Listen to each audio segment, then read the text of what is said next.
again at the Borrero. We're having we're going to be beginning our memorial and celebration of the life of our dear sister Pamela Kraft. We're just setting up the technical aspects. And before we begin a little bit, I want to also introduce my co MC for today, Ty Pelly. Ty, do you want to just introduce yourself? Yes, Taiwei relatives, good day. And my name is Tai Pelli. Give me a second here. And I will be your host. It is really a pleasure to be here with the Project Access and Tribal Links family.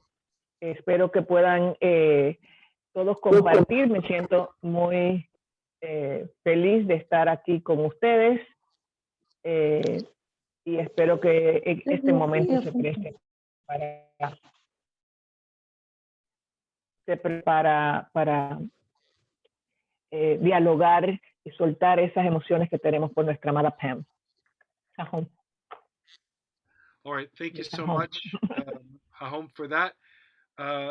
We're expecting a call from spiritual leader, the 19th generation keeper of the White Buffalo Calf pipe, Chief Orville Looking Horse, to call in. He's having a little bit of problems getting onto the Zoom from a phone. He is driving, so I'm going to connect with him to try to get him on the line so he can bring us into this in a good way, in a spiritual way. Um, and you know, Chief Orville was a very long time friend of Pamela Kraft, so it's going to take with the trying to get going.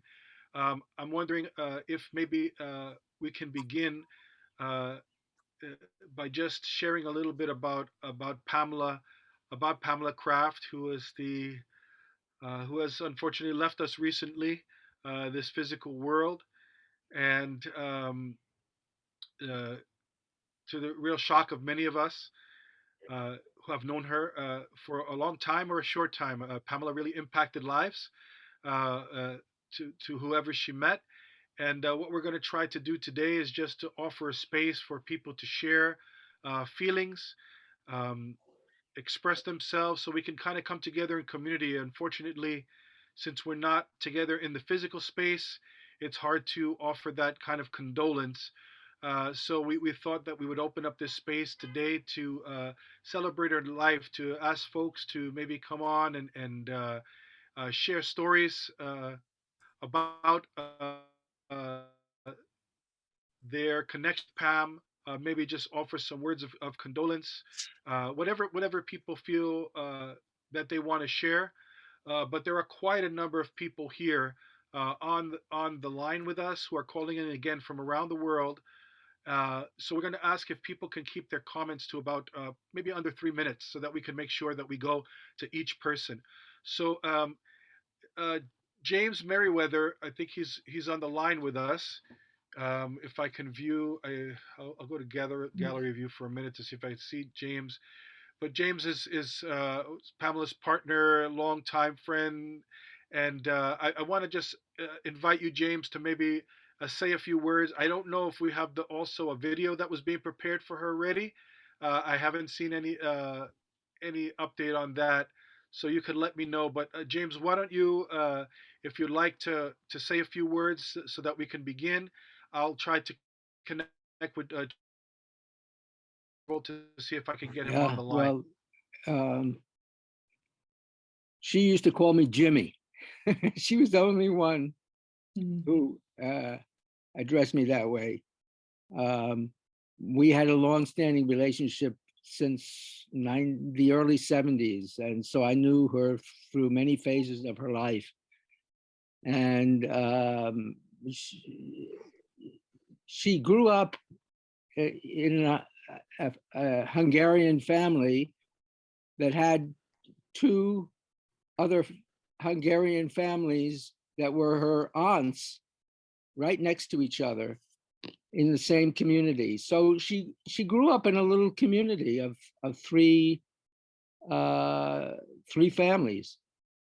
And so when she was out on the outs with her mother or father, she would run over to one of the other households and be cuddled and dessert and so on there.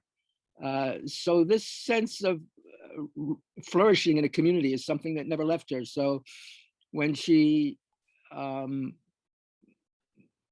moved on to out of that domestic household in college, and then after, she started creating communities of her own. So she created a kind of community of artists and so on when she was at college, uh, to to express some of the new art that was being created. Uh, she had a little community on 28th Street where she had a loft, and she had a neighbor next door that she worked with, and another artist upstairs, and another one across the way. She created a community, and she also had concerts and all kinds of events where different talks would be held, and uh, many jazz concerts. So she created these and spiritual communities. She had uh, a Tibetan monk that stayed with her for about 10 days. So she was always, creating this community sense. And what she then found with indigenous peoples is she found an even deeper sense of community, something that she felt was very precious about uh, humanity. And she felt deeply that it would be tragic if this were to be lost, that this had to be preserved at all costs. And that's what kept her so tenacious about pursuing this advocacy for uh, indigenous peoples all over the world. She felt that this was so important, that this quality of, not being transactional, not being all about profit making and profit taking and exploitation of each other and exploitation of nature. There was something about the beauty of that being absent that she felt was important, and the transcendent aspect that indigenous peoples all over, there was a spiritual quality that they all had that bound them to each other and to something higher. And that was something that she was always celebrating and looking for and hoping it would be enhanced. Thank you. Thank you so much, Jim, for that. Um, while we think about Pam, and we offer our condolences to you, and knowing of your long relationship, and I really appreciate the words that you shared, and talking a little bit about the communities that she created, and I think that that's what this is about. Bringing together from all over the world, from her New York families to her worldwide families, and I think we have a video that we want that we put together just recently for this. Perhaps Julie, will we be able to show the video now? Okay, so what we're going to Sure. do is, I'm still trying to work with Chief Orville to come on. We'll show the video. It's about 12 minutes, And then hopefully we'll have Chief Orville who can come and do the spiritual opening, and then we're going to start opening up to folks. I know it's late in some of the regions that you are. We'll try to get folks who are in Europe and Africa and that side of the world on first, but we're going to do an open sharing. Again, please feel free to to just share what you feel come from your heart. So with that, I want to thank Julie and Nina and everybody from UNDP who's made this the technology this possible. Also thank all of our translators who are helping us today. So with that, Sure. Thank you Julie. so much, Roberto. Let me know when you can see the video. Good. Do you see a black screen? Okay. Yes. The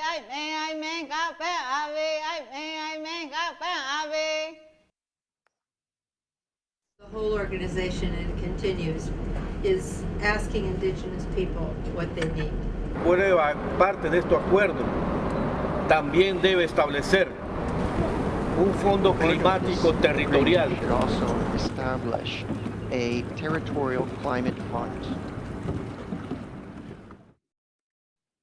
Después en la mañana comenzó a taller. Taller era muy importante porque Afterwards, ya in the morning, hemos we began the avanzado. workshops, Bueno, and the me workshops are very sacaron una important because we've copia, made me progress. aprendí.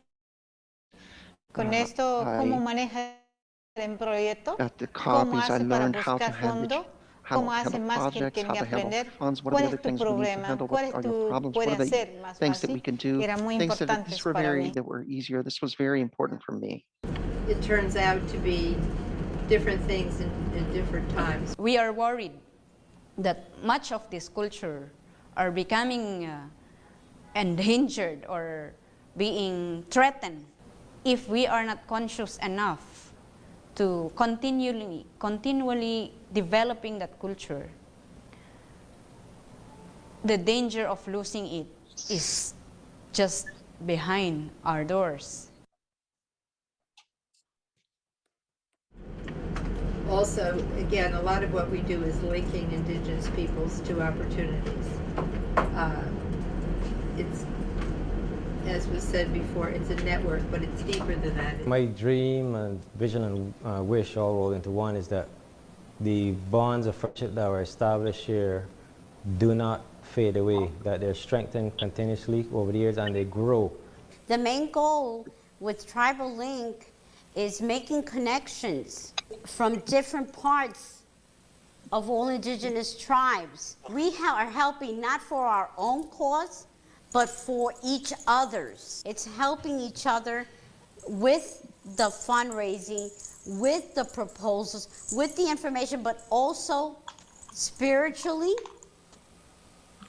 and helping us to be strong. It also turns into grants for areas of entrepreneurship of Indigenous peoples, as was said here. It sounds like a few people have projects that to do with being sustainable in their own right. This training is so important.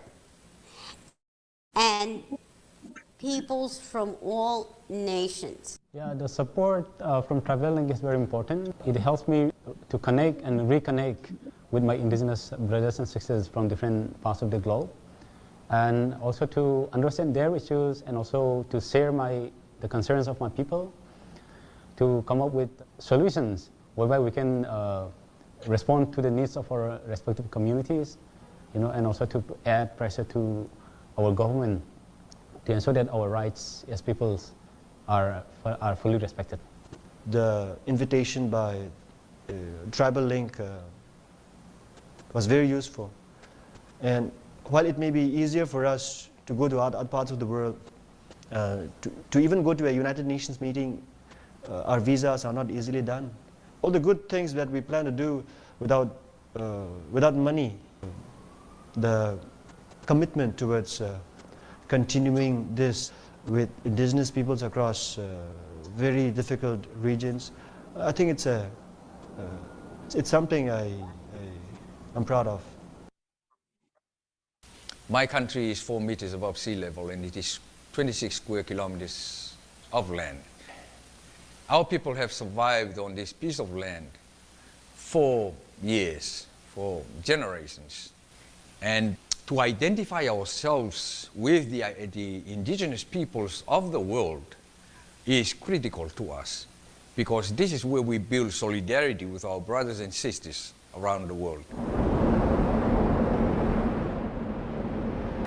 We indigenous people live in the struggle every day. We hunt, we fish every day, and everything comes from the forest.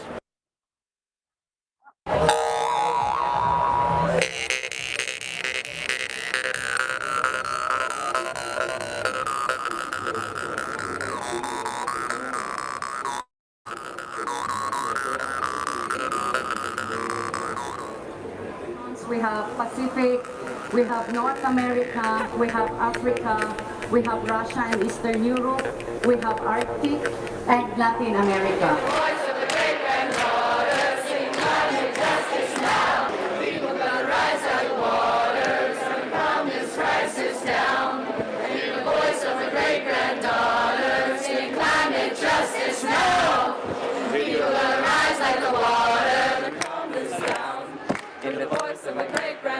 These people at times are so close to the climate change, they cannot wait for the governments to make decisions for them. They're in climate change right now. They face it every day. It's important for us to be here in Paris because we bring a lot of wisdom. We bring a lot of experience. We have coping with this problem for many years. We not contributed to the problem, but we're giving the solution. So you're in exile. Why am I here? I find to hear what each indigenous person says about themselves, their community, and their vision totally transformational for me personally. Indigenous peoples are living in the most fragile ecosystems like high mountains, the Arctic, the savannas or the deserts, as well as the low-lying coastal areas or small island states. These are the most easily affected by any change in the climate. We are rising! We are not running! I feel that started in 92 and it continues. So it's just one continuous sensibility of being the recipient of the knowledge of indigenous people. I don't know how to say it any other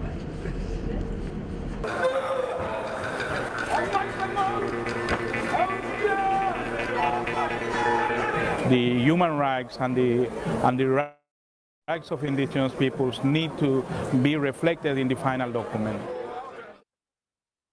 Indigenous peoples have been carrying the burden of the adverse impacts of climate change, but their rights to continue to protect these ecosystems are being denied of them on an everyday basis.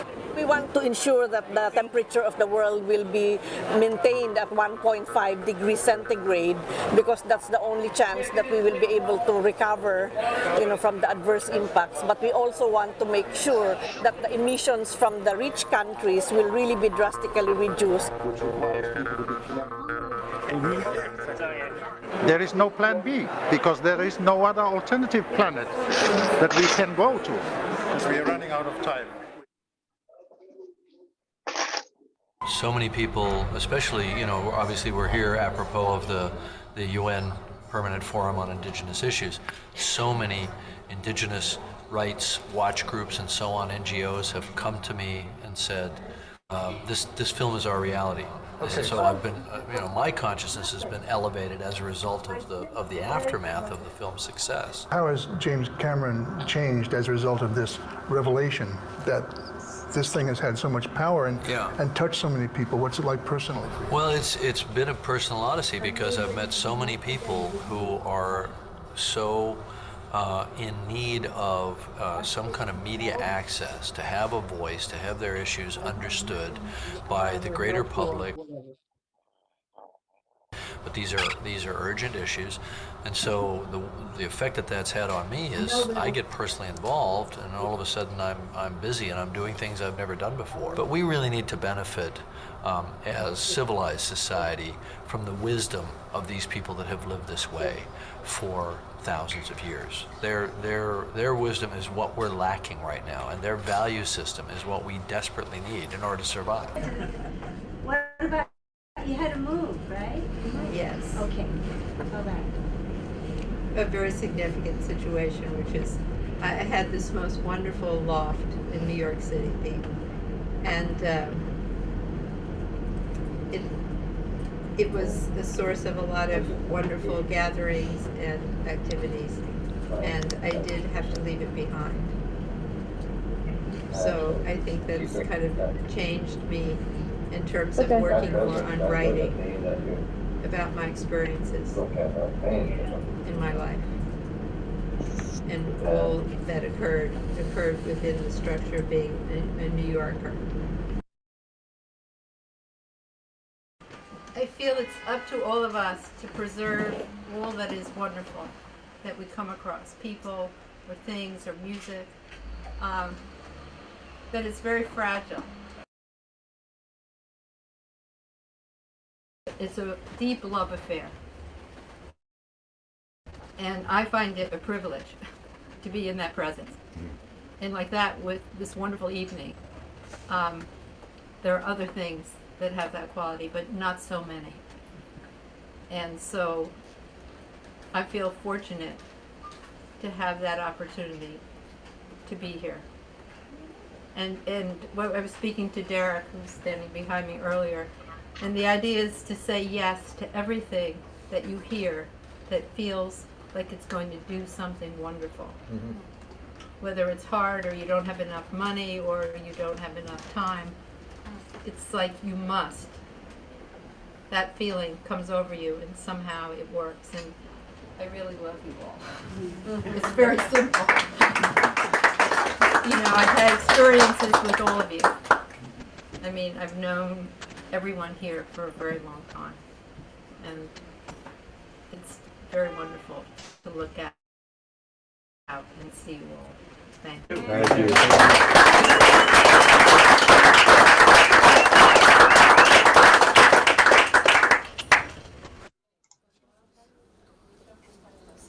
I want to welcome everyone here to Project Access. For me, it's a privilege to know all of you from other years, as well as all our new people. And this training is something that people feel really deeply about, as Andrea was saying. And I think what has happened over the years, it's been over 12 years, that people become part of the Project Access family. So you'll be knowing all of us for many years to come for what you need in terms of your work for your community. For myself, I began at the Earth Summit in '92, responding to Indigenous people said to help, and then they tend to go away. So I said, I'm not going anywhere. So I'm here to serve your communities and yourselves. So thank you for the privilege.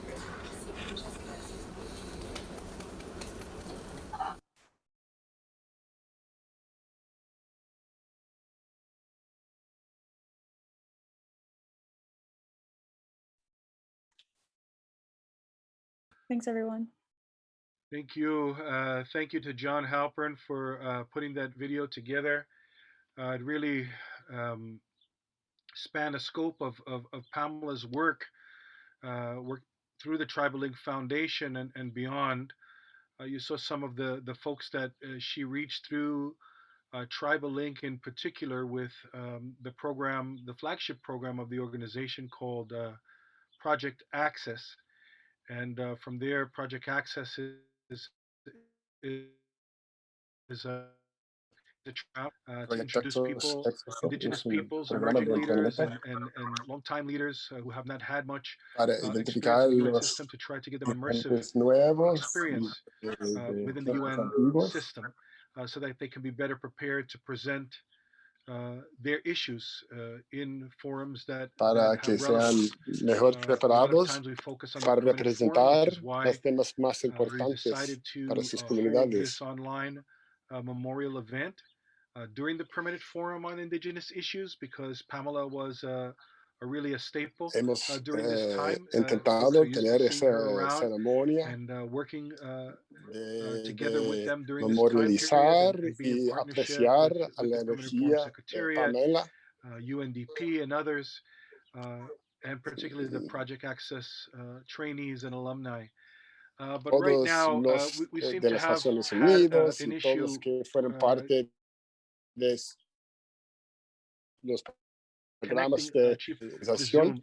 So what I'm going to try to do is see Quisieron la if oportunidad folks para can hear juntarnos him y dar gracias. I'm going to try to hold up my phone as close as I can to the microphone Voy a so poner that mi he could share a teléfono few words. He is tan driving, he's en cerca route and al traveling, but he did want to computador share posible para oír some las words and palabras. be part of this this memorial in some way. So let me just see. Chief Orville, are you there? Chief Orville, ¿está allá? Can you hear me? ¿Puede oírme? Hold on. Yeah, I'm gonna put the phone up by the speaker and see if folks can hear you. Yo voy a poner el This is teléfono Chief Orville, para Looking que Horse te oiga again. la gente. I apologize for having to do this way, but sometimes we just have Disculpa to make para do with el what we have. nivel de So tecnología, Chief Orville, Looking pero la Horse, as I intención mentioned, is the está. 19th generation keeper of the sacred Chief, buffalo calf pipe Chief of the Orville, el Nakota, and cuidador del Dakota pipa nations. de su And pueblo. so when you're ready, you have the floor. Ya, Chief, gracias para compartir sus palabras. Can you hear him? Yes, I can hear you. Can you hear me? Sí. If folks can hear him, just give me a nod. Okay, ¿Ustedes great. pueden oírme? Okay. Well, it's an honor to be here Es un honor estar aquí speaking to you all compartiendo con todos about ustedes. Pamela Kraft and La memoria de Pamela Kraft, su energía, su espíritu. we ever since now I heard the news. Now it's pretty sad that she left us Desde because que oí of her la work. noticia We que need her ella very salió del much cuerpo, at the United Nations level. And me dio mucha tristeza. I met Pamela Necesitábamos Kraft mucho a and ella Betsy en su Stang in capacidad en the las early Naciones 90s Unidas. Me hace falta when I ella. was in New York for the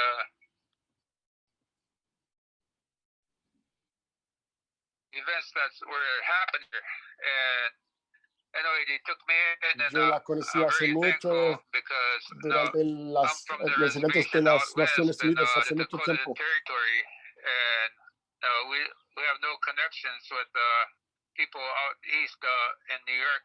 But when I met them, they really En they took nuestros me in as pueblos, a muy brother, lejos de Nueva York, no and tenemos you mucha know, conexión con la gente de Nueva York, we pero did a lot cuando of work llegué together. allá, So no, trabajemos mucho juntos. I know they're both gone, and Pamela, I know that she reached out to a lot of good from her heart.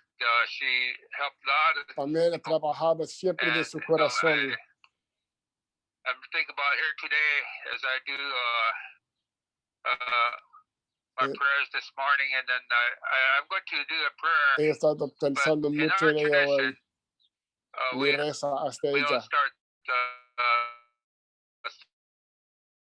song and a prayer. Nuestra canción Sing y a rezar. prayer song, and then I like to Voy a say a compartir prayer una in canción my de reza language. y I'm después a voy a compartir Lakota una reza.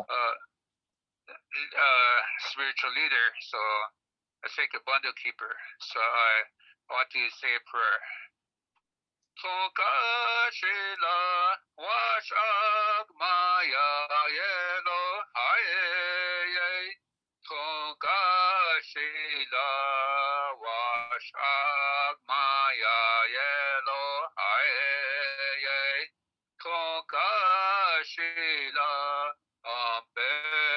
ambetukile washag maya yelo haye. Kogashila washag maya yelo haye. Kogashila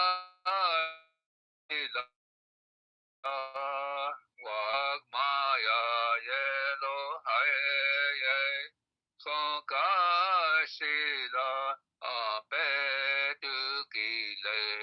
Wash Agmaya Yelo Hayo Wakataka Apetukile Wachiko Gagapi Hakacha Ona Watake Ugunonipi Pamela Hecha Apetukile Wachiko Kichagap Yuka Hecha Apetukile Ona Hecha Omanikage Na Watake Haki na Wahecha Kikte Apetukile Waka Nacha Dona Wachiniapi Dona Wachoni Ekinakapi and now Chokixiapi Chake Otehika Hecha Yellow Hecha Ake Wacheke Wachate Wash Ake Hecha Oate Hina Tat Shija Hila Wacheke and Okakapi Wachetu Metake Oyasi. Popular. Thank you very much, all of you. Aho, thank you so much, Chief, for being with us and starting us off in that good way. I really appreciate you taking the time, you and Paula. So many blessings to you. And what I'll do is, I don't know if you want me to keep the phone on so you can hear, or if you want to sign off now. But we're going to start. Yeah. Sign off we're in traffic. Me and my wife are traveling, so thank you very much. All right, thank you so much for the time. So we're going to sign off here. Thank you so much. I'll call you soon, all right? Thank you. All right, thanks.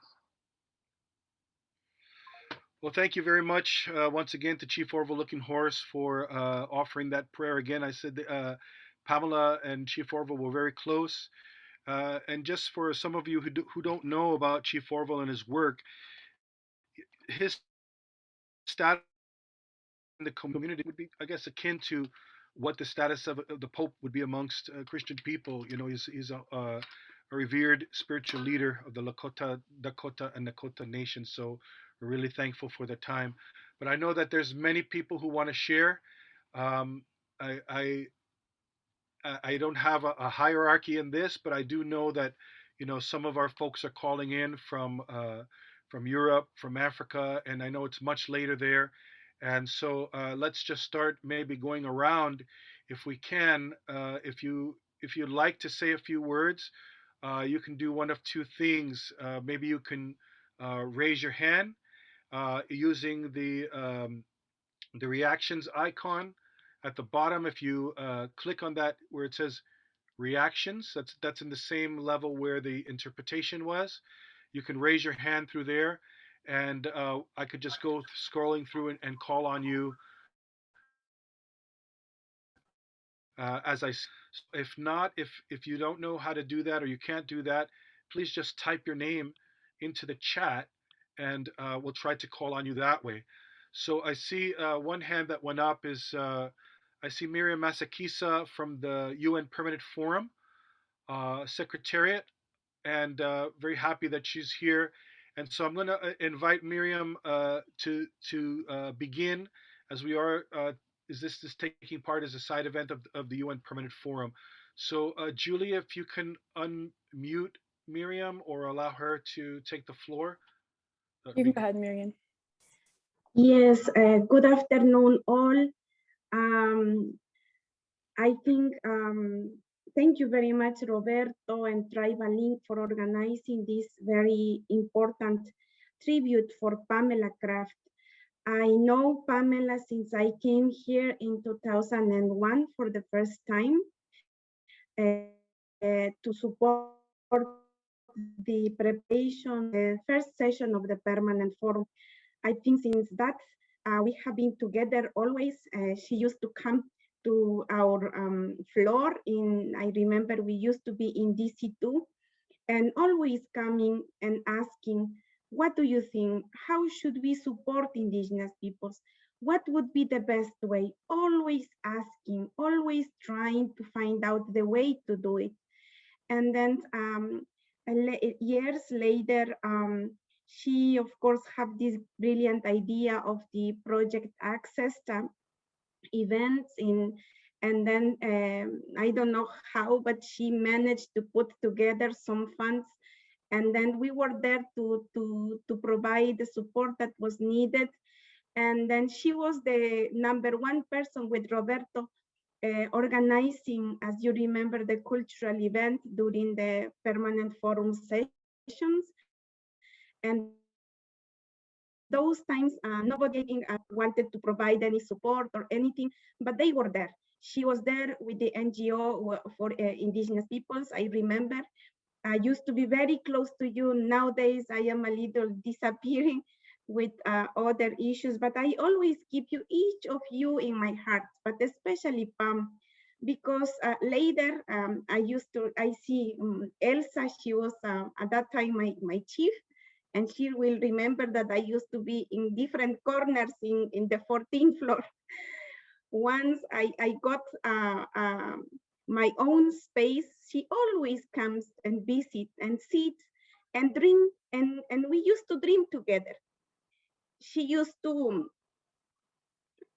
say so many interesting things, and I think all what she was thinking and the way how she wanted to support especially, she managed to do it, and she did it a lot. And I am really, I feel very sad that that we will not see she anymore, but she is with us, with her spirit. And the best way that we can do, dear friends, dear brothers and sisters, is to keep providing support to each other in solidarity. And I think that's the only way how we can keep her spirit alive with us. And thank you very much, Roberto and Nina and everybody for this very nice tribute, and allowing me to say these few words.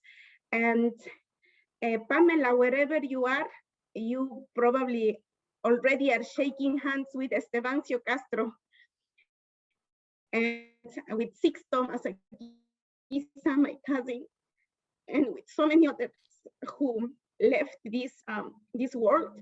And then you will be keeping, of course, our this space also for us, because everybody one day we will leave this planet and then this world. And I believe that the best way that we can left is the friendship and the solidarity that we should have it always. I'm sorry for this, but thank you, Pamela, and see you soon. Buen viaje. Hasta pronto. Hasta pronto, Pam. Gracias, Miriam. Thank you so much for those beautiful words. And yes, we've worked together for a long time. And please don't be sorry. We're all feeling this way, and that's why we want to come together and provide that solidarity and support for each other. I see Elsa Stamatopoulou, who you mentioned, who's a former chief of the Permanent Forum on Indigenous Issues Secretariat, and again, a longtime friend of Pam's. And you might have seen from one of the photos in John's video when we were all looking quite younger, quite younger when we first got together at the UN. But Elsa, you have the floor. Thank you very much, Roberto, for letting me say some words today. I have written something down because several decades of my life here in New York have been really bound to Pamela. So I have to put some order in my mind and first of all, pay tribute to her with lots of love, lots of respect. Because she's leaving us for this long voyage. And as Miriam said, we will meet her one day. And she's meeting other people like Estebancio and so many other people. And we will all continue to be a family, even if we leave this planet. So I wanted to say lots of love and a big hug to Pamela's family and to Jim and to all the friends of Pam around the world. for whom she created real links, right? Real links among indigenous peoples, among indigenous and non-indigenous, among indigenous and the United Nations, really creating community, as Jim was telling us at the beginning. So I personally met Pam in the late 1980s when I was working in the New York office of human rights at the UN headquarters. And at that time, the only mechanism we had on indigenous rights was the working group on indigenous populations. So we didn't have yet any International People's Day, Indigenous Peoples Day, we didn't have a decade, and we didn't have a permanent forum. And so personally, since I had serviced the working group in Geneva, I was committed to carrying this portfolio to New York, looking to create some community around the topic, although we didn't have any obvious mandate at that time. So our late sisters, Tanya Ganella-Frischner and Ingrid Washnawatok, with the American Indian Community House, were there. And Pamela was there from the start, and dear Roberto Borrero was there. There was something that made us all find each other and create this small circle of friends that would support indigenous peoples in the international environment of the UN in New York. So the International Year of Indigenous Peoples in '93, and then the International Decade, our work. And we were able to create an ever expanding space at UN headquarters through the celebration of International Indigenous Peoples Days on August 9th every year. Another Indigenous leader, the late Maori Bishop Paul Reeves, you also showed his photograph today, came in the early 1990s and established the NGO Committee on Indigenous Peoples in New York. And Pamela was there from the start, and Roberto as well. Pamela's vision was broad: how to support indigenous peoples in their struggles. Once it became clear that now New York was a real hub, it had become an important international location for raising awareness about indigenous people's rights. And also it became clear that Native Americans and First Nations and other indigenous communities were ready to travel to UN headquarters for events around Indigenous Peoples Day. So Pam started connecting and supporting people in these efforts. And Pam managed to create networking events. We couldn't call them receptions. You remember that, Roberto and dear friends. So we called them networking events because they were that, bringing people together, creating community. And this became a permanent feature of Indigenous Peoples Day and now of the Permanent Forum on Indigenous Issues. And then Pam moved dynamically through her organization, Tribal Link Foundation, to create this amazing project Access, bringing every year about 20 indigenous leaders to focus on trainings and to be at the Permanent Forum on Indigenous Issues. So Pamela was always a wonderful listener and a strategist. She had a notepad and was taking strategic notes. She was telling me, you don't mind if I take notes. And I was so impressed when she revealed to me that she had been a manager for the Beatles at some point. She was a person who wanted to make the impossible possible. And she did just that. She would look at you out of the corner of her eye with this little smile and say, we have to do it, right? Because we must. I think Jim said something like that, but I remember this. We have to do it, right? And it was like she would facilitate it. It would just happen because it had to happen, you know? And then she went ahead and launched herself into fundraising and other efforts to bring indigenous peoples together. And she did, and she was a link. And this filled her with profound joy. So I want to say, I honor you, my friend, my sister Pam. May you rest in peace. We will see each other again. I hold your name and vision in my heart. And I want you to know that the links that you have created will be there forever. We are a big family of solidarity now. and we will continue growing. Thank you.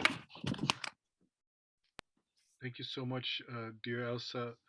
Ty, did you want to just say something else before we move on? I know we have Diane and a few others who have their hands up. I know Marcos Terena is also here, and I want to also give him the floor again. He's also had a long relationship with Pam. Michaela Jade is calling in from Australia, and I want to make sure we get everybody on who wants to share something. Ty, did you want to say anything else Yes, before we move? Oh, yeah. yes, absolutely. I find it very interesting that Jim started speaking about Pam creating community. And so that habit was also instilled within every single one of us at Project Access, whether we were first participating in the course or as we became mentors and trainers.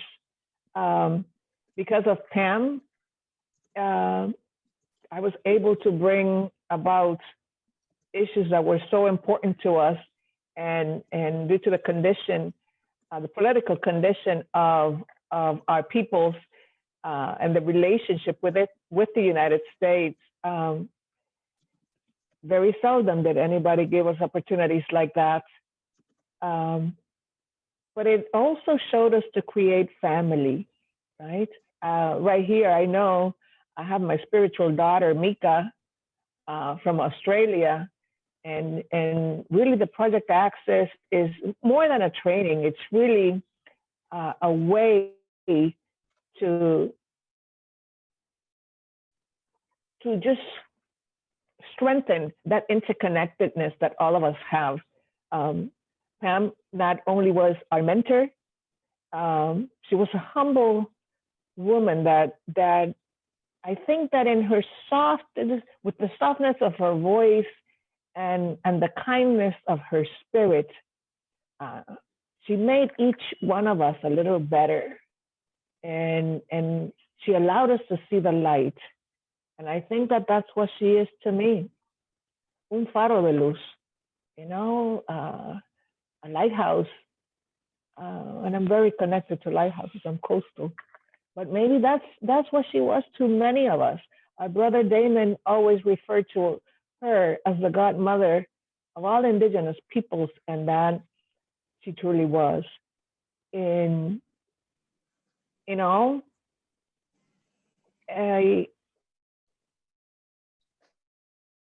with the way I see things, and with the kind of spirit that I always understood Pam to have, I truly wish that she flies freely in the immensity of the multiverse. That it's not about staying in just one place.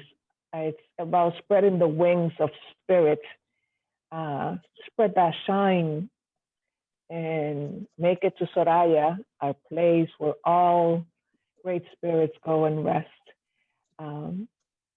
So thank you to Pam's Opia, and I'm very thankful that in this plane of existence,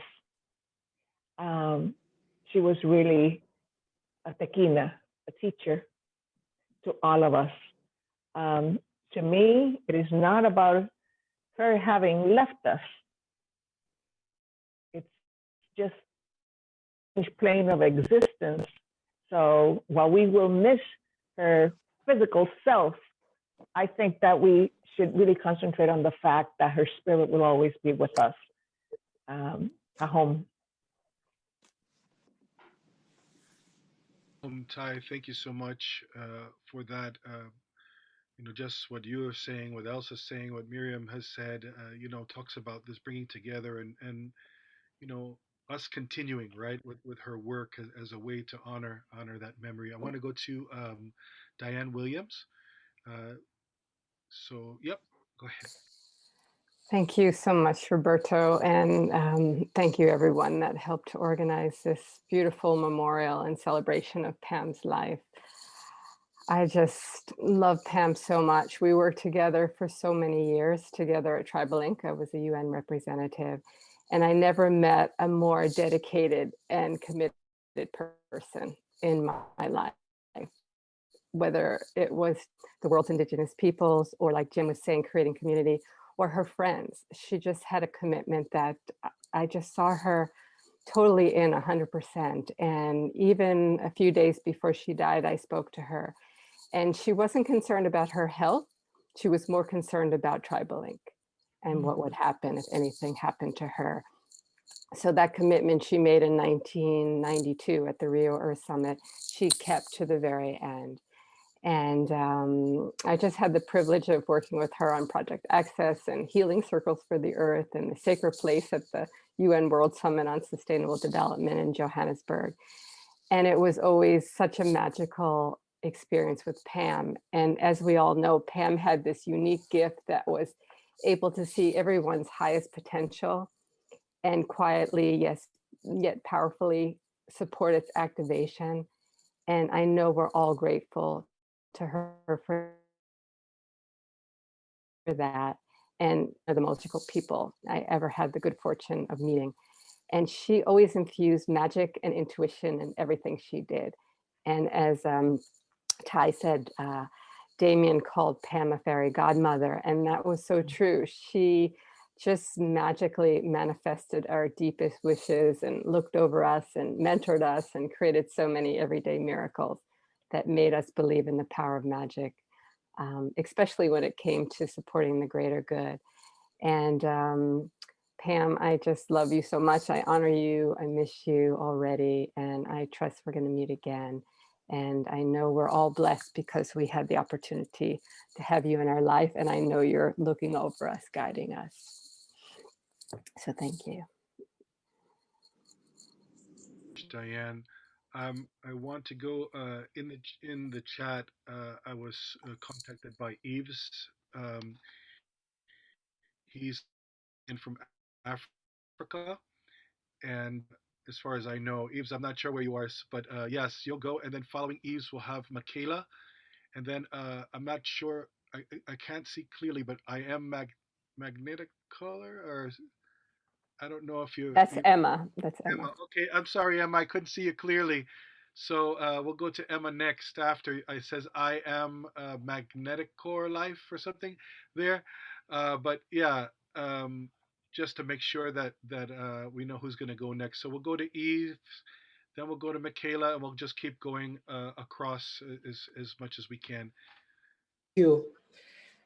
Thank you, Roberto. Thank you to invite me to speak. So what I said in a few words is about our mother. Really, when I'm talking with Pamela, I said I called her world mother, world grandmother.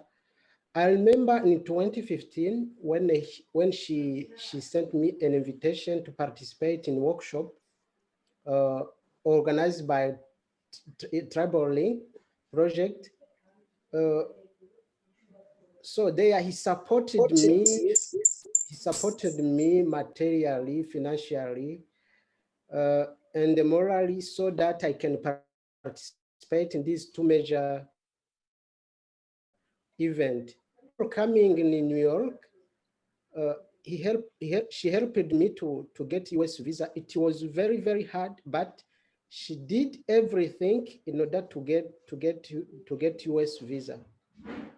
When I arrived there at New York, she guided me in everything,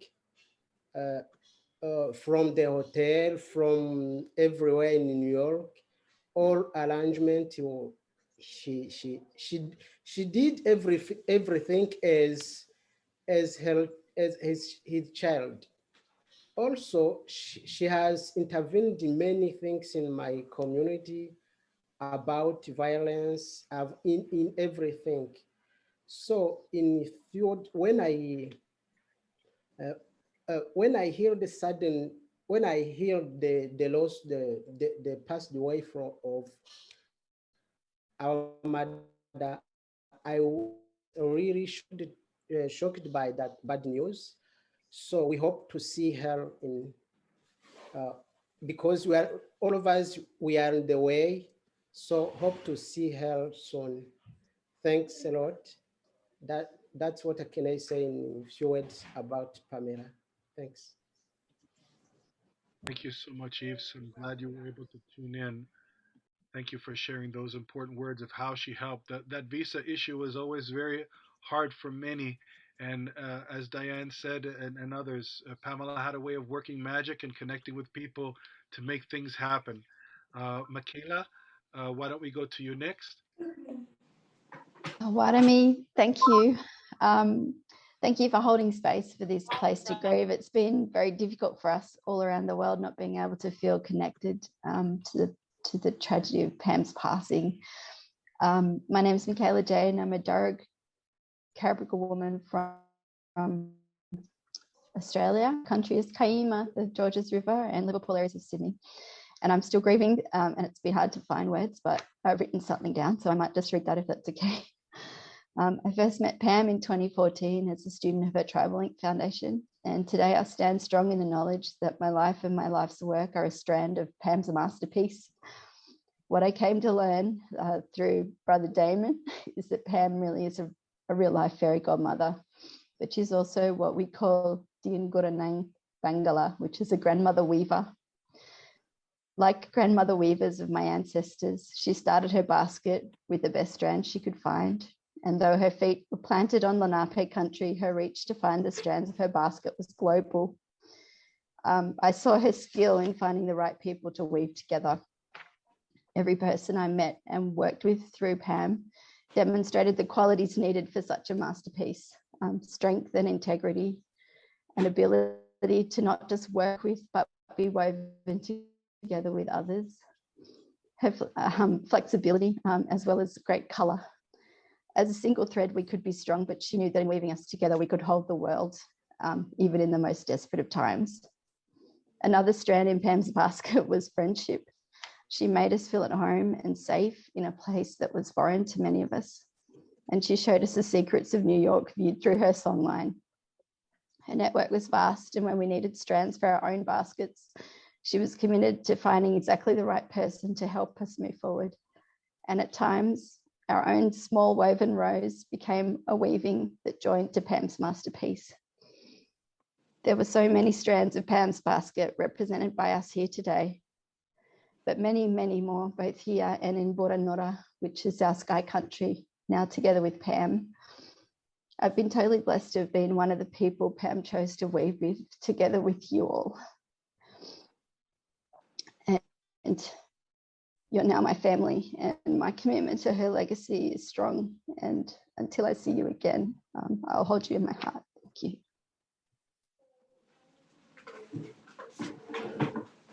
Beautiful, Michaela. Thank you so much. We send a big spiritual hug to you and everybody who's feeling, that need for that connection. And of course, we will continue together. I want to go to Emma now. I met Pam in the 1980s, and I was 18.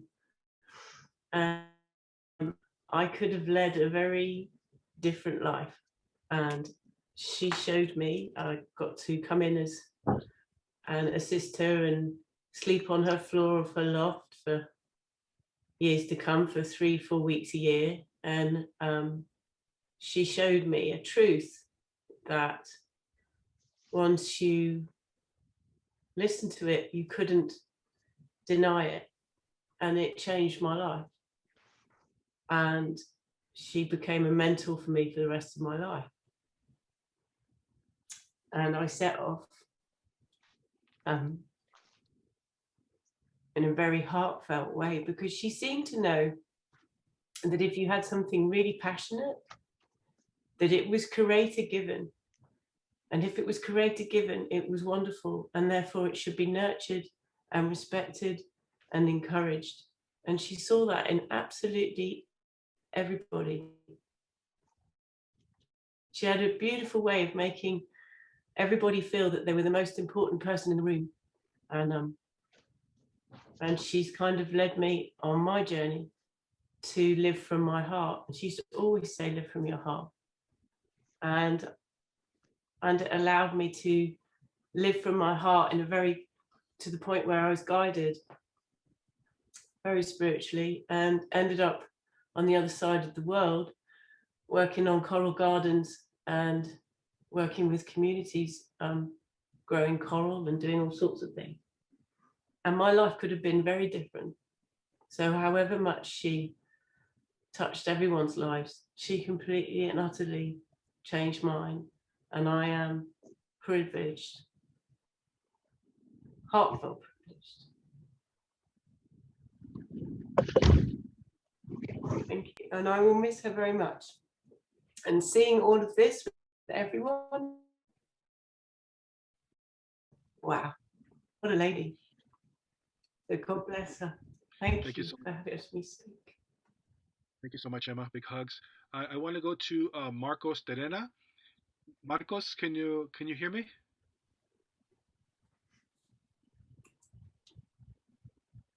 Marcos is calling in from Brazil, and let's try to get him to unmute.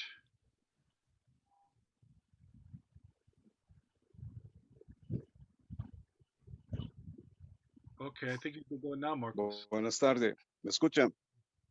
Sí. ¿Me escuchan? Sí, Okay. ¿está en la canal de portugués o español? ¿Cuál canal? Ah, español aquí, por casualidad. Costumbre de Naciones Unidas. Okay. Voy a hablar un poquito español, muy rápido, que estoy hablando de un celular y la batería se va muy rápido. Okay. Solo para decir,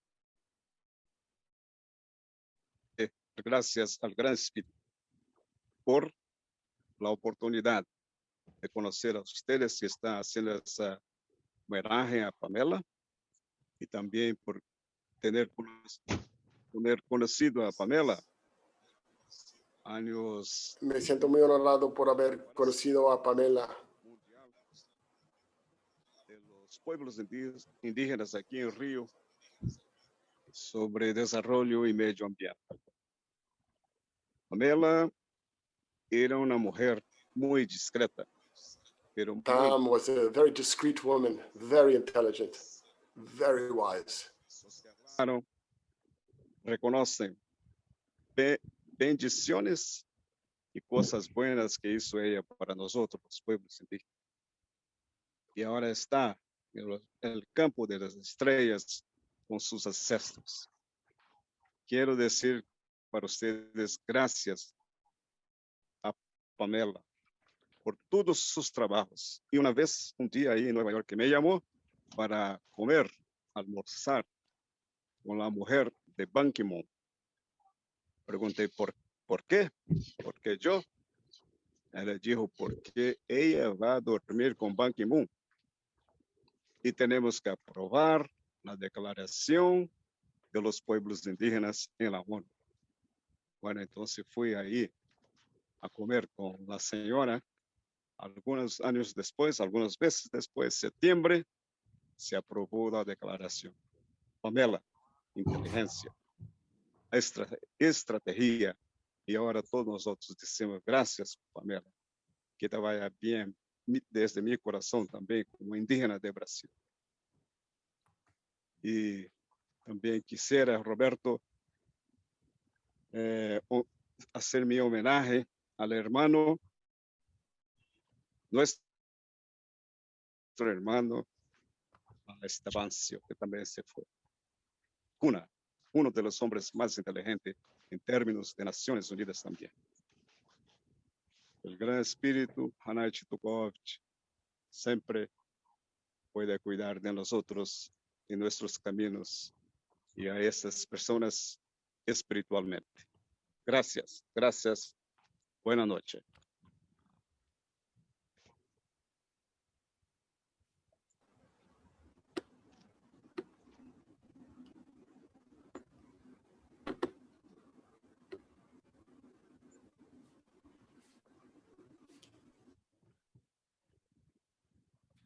Roberto, can you unmute, please? Sorry. Thank you so much, Marcos, for those beautiful words. And for those who are not aware, Marcos Terena has been a long time respected leader of Quiet. indigenous peoples in the Amazon. And he was one of the first and the only indigenous person to speak at the original Earth Summit in those early 90s. And he carried that voice. And Pamela and him connected and worked together very closely over the years. So thank you so much. Let's go to Elaine Congress, who also worked with Pam as part of the NGO committee that was mentioned by Miriam when she was talking about our work together and the different facets, what she did through Tribal Link, the community that she brought together with Project Access, and also with the NGO committee, now the NGO committee on the rights of indigenous peoples. Elaine? Well, thank you, Roberta, and all. What an impressive program. I'm so moved by it. And what a tribute to Pam, who was incredible. I mean, what an incredible woman in terms of building partnerships, which, as we know, is SDG number 17. She was so excellent with that. I mean, she knew everybody. And I'm going to tell you a story. And I was trying to figure out what year it was. And I really don't remember, but it was in really the early days. And I really enjoyed hearing from Miriam and Elsa. It was really kind of the early days of the Indigenous Forum. And I went to a meeting I was just very newly involved for the Committee on Indigenous People before we had changed to the rights of Indigenous people. It was really the first decade. And we were planning the Indigenous Forum. And we were always very involved in the cultural event, which was always the first Tuesday of the first week of the Indigenous Forum. And we took a major role in it. And Pam was really the primary architect of this. Well, it was maybe at best 2 weeks before the forum. And we had like nothing, nada. Because, I mean, no contributions, no wine, no food, no entertainment, nothing. And I thought to myself, oh my God, I mean, when you would have been at Fordham, I had to plan months in advance to get contributions. And I said, what's going to happen? Well, fast forward 2 weeks later, I went to the forum and I couldn't believe it. I mean, there was wonderful entertainment. There was wine and wonderful food. And many, many, many Indigenous people and others came. And she was incredible. And I said, who is this woman who, I mean, 2 weeks ago, there was nothing, and she put together this program. So anyway, that was one of my first memories of Pam. And now, obviously, since then, I've kind of got to know her better and worked with her on other activities. But I think it was really impressive. She knew everybody, everywhere, and was always and so committed. And it wasn't just knowing people, because she was really engaged with people. And that's, why we, loved her so much and we'll really miss her. Thank you. And I'm glad to be here and to be able to participate. Thank you so much, Elaine, for that. I want to call on our brother Damon Curry. He's under the name Laliwa Curry on his handle there, Laliwa Curry. And then we'll go to Margot Lazaro and Daniel. Okay, there you go, Damon. You have the floor. Yeah, sorry to be a little late in joining. But yeah, it's just, I don't know, this whole period of time has been so surreal. Never thought that Pam wouldn't be there for us next time we're gathered together in New York for the forum. It was just a given that, she would be there forevermore. She was, I guess, apart from being an old soul, which everybody who has any kind of spiritual awareness would know already, she was a grandmother to those who didn't have a grandmother, older mentor and friend to those who needed one in their life. And she as the lady who just spoke said, she was really interested in you as a person, what's going on in your life, and not just to listen, but to figure out if there was some way that she can, in her life, be of assistance to you in your life. that's what set her apart from a lot of people, because I mean, it's easy to lend an ear to someone, but when they're in problems, it's not so easy to find someone willing to step forward and, you know, would be willing to invest their time and energy into helping you get out of your problems or to solve them in some way. So that's why she was a gem of a human being, and I think the world has lost a great one without Pam's presence here among us, especially for the international and indigenous community. Yeah, that Pam was the closest thing, if I want to put it in this way, to a living saint that we ever had. So with that, I'll just turn it back over, and I want to hear, you know, everyone else's experiences and stories of their time with Pam, as we have this observation today. Thanks, guys. Thank you so much, Damon. Let's go to Margot. Are you ready? There you go. I'm here.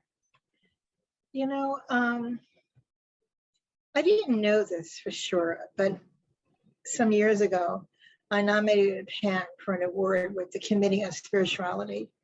And when she got up to accept the award, she said, Margot, you're the one that got me involved with the UN. It was because of you that I'm here.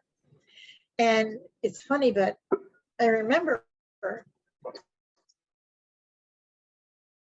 before I was doing something at the Don Commonwealth Library for UNEP, pitching in and helping.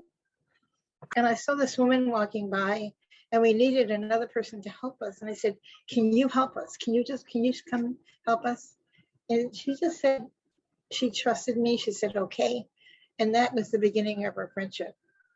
You know, when we went to Rio for the Earth Summit, I was there with my husband. We were working with different people. I was with Wangari Maathai. I did some stuff with Daviana Mami. And those of you who know me know how much I care about Indigenous representation being there, and how much I care about Indigenous everything. But my husband and I went out to the rainforest because we heard about an Indigenous meeting that was happening. And there was Pam in this huge thatched roof structure with the Indigenous leaders. And I think that was when Pam found her calling. She knew then that was her passion with that cause for life. And, you know, with the Egypt Committee on Sustainable Development, we have a saying, turn your passions into actions for change. And to me, that's who Pam is. She's one of those people that will take her passion when she finds what it's going to be and just be there for change. So last month we had a meeting around CSW, and it was Women Leaders Impact Change. And we had Carolyn Maloney there and some women from a woman from the MENA region, a former princess from Luxembourg. And I decided this is about a week, Roberto, after Pam had left us. And I said, you know, I want to actually pay tribute right now, and Jeffrey Huffines was there, to a woman leader that I feel really did, an unsung hero that actually just devoted herself to change and making an impact for people. She didn't need to be praised, she just did it. And for me, that's what we here we were talking with women leaders, and to me, Pam was a woman who represented that from her heart. So we would, as friends, we wouldn't need to even talk to each other. We would look at each other and just like we knew, like what we were trying to say or do. She really meant a great deal to me. And you just never know when you do one thing and what the chain effect will be from one thing to another. But I'm just so proud of Pam and what she became and what she represented. She was much before when she found her passion. I was so proud of her. And I'm really, I mean, I feel she's part of me. So, you know, that's what I wanted to say. But it's funny to think I started something by inviting her to help, and we help each other. And that was what happened. Just, sure, I'll help, whatever. Thank you. Yes. Thank you so much, Margot. Let's go to Daniel Leguizamon.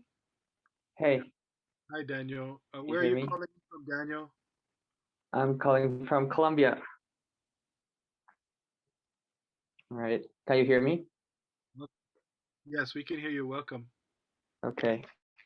So I met Pam in 2013, and I met you guys too in that year. And well, that was a long time ago. And ever since I talked to Pam, I felt calm, and I felt I could learn from her. And that's what actually happened for the next years that I went to New York to help her in Project Access. And one of the many things I admire about her was how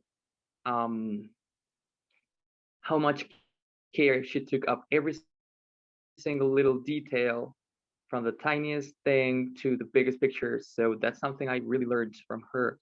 And knowing that she is a real listener, she was a real listener, and that I wanted to be that listener too. I listened to her, and all the stories she had to tell me was absolutely amazing. And the many conversations we had, not only as colleagues but as friends, was very beautiful. And of course, when I found out that she was gone, that she died, she passed away, well, I I couldn't believe it, because of course, like I think I took for granted the fact that, like, she was gonna be there forever, like in flesh. And it kind of took me by surprise, of course, to know how mortal we all are. And I cried my eyes out, I'm gonna tell you. But a couple of weeks later, I dreamt that she was talking to me, and I felt a lot better the next morning. I was still sad, of course, but there was some soothing in that conversation. I can't recall, but I definitely admired this woman. I think Pam, she was funny. She was pure joy. She was, I don't know, she was so many things to me, and definitely a role model when I didn't know where to go, because I was probably 23 years old when I met her. And I told her, like, I want to do so many things, and I don't know where to start from. I don't know what to feel. I don't know what to do. And she said to me, well, you have the will, you have the power of will, and that's already a very good start. So trust yourself. And every time I'm in a bad place, I keep those words in my head, and in a way, she's still there. And of course, she's taking care of me. And I saw a lot of my grandmother in her. So my grandma, she's also gone. She passed away a couple of years ago. So embracing her teachings has been very beautiful to me. And in a way, now that I think about it, right here in Colombia, I'm working with the mental health programs of the city council.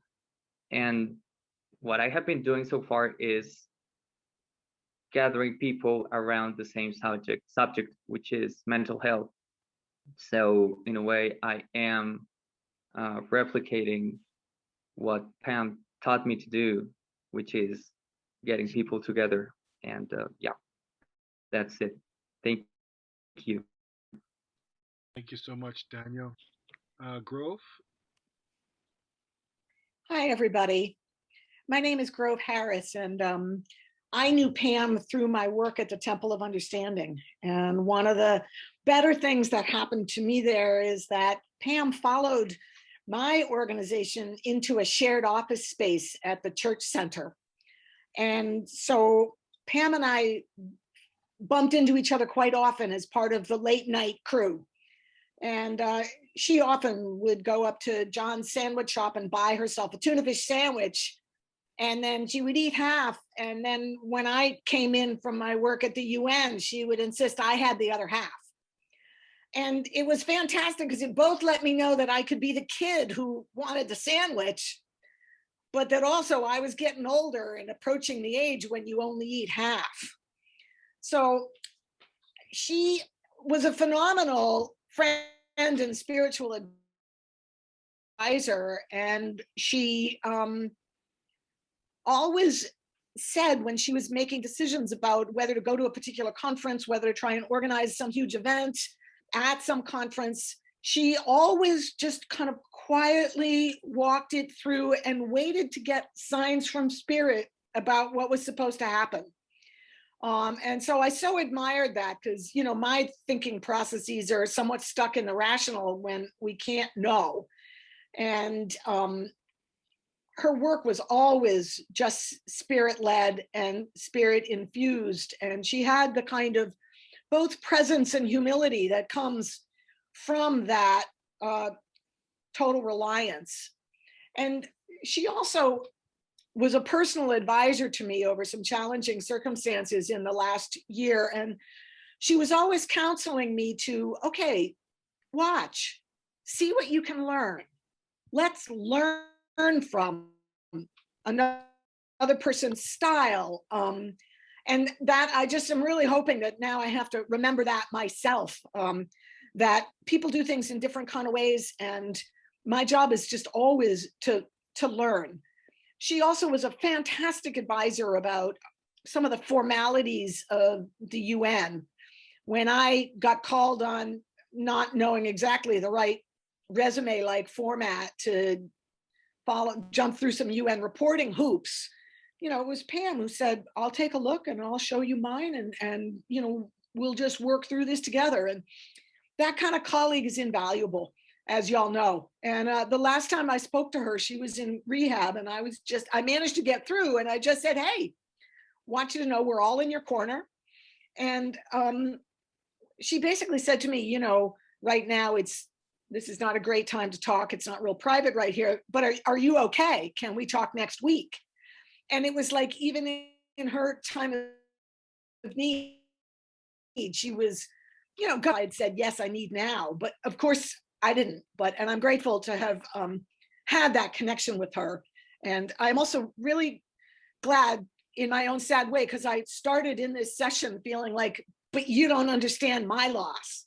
This is my pain. This is my grief. This is my Pam.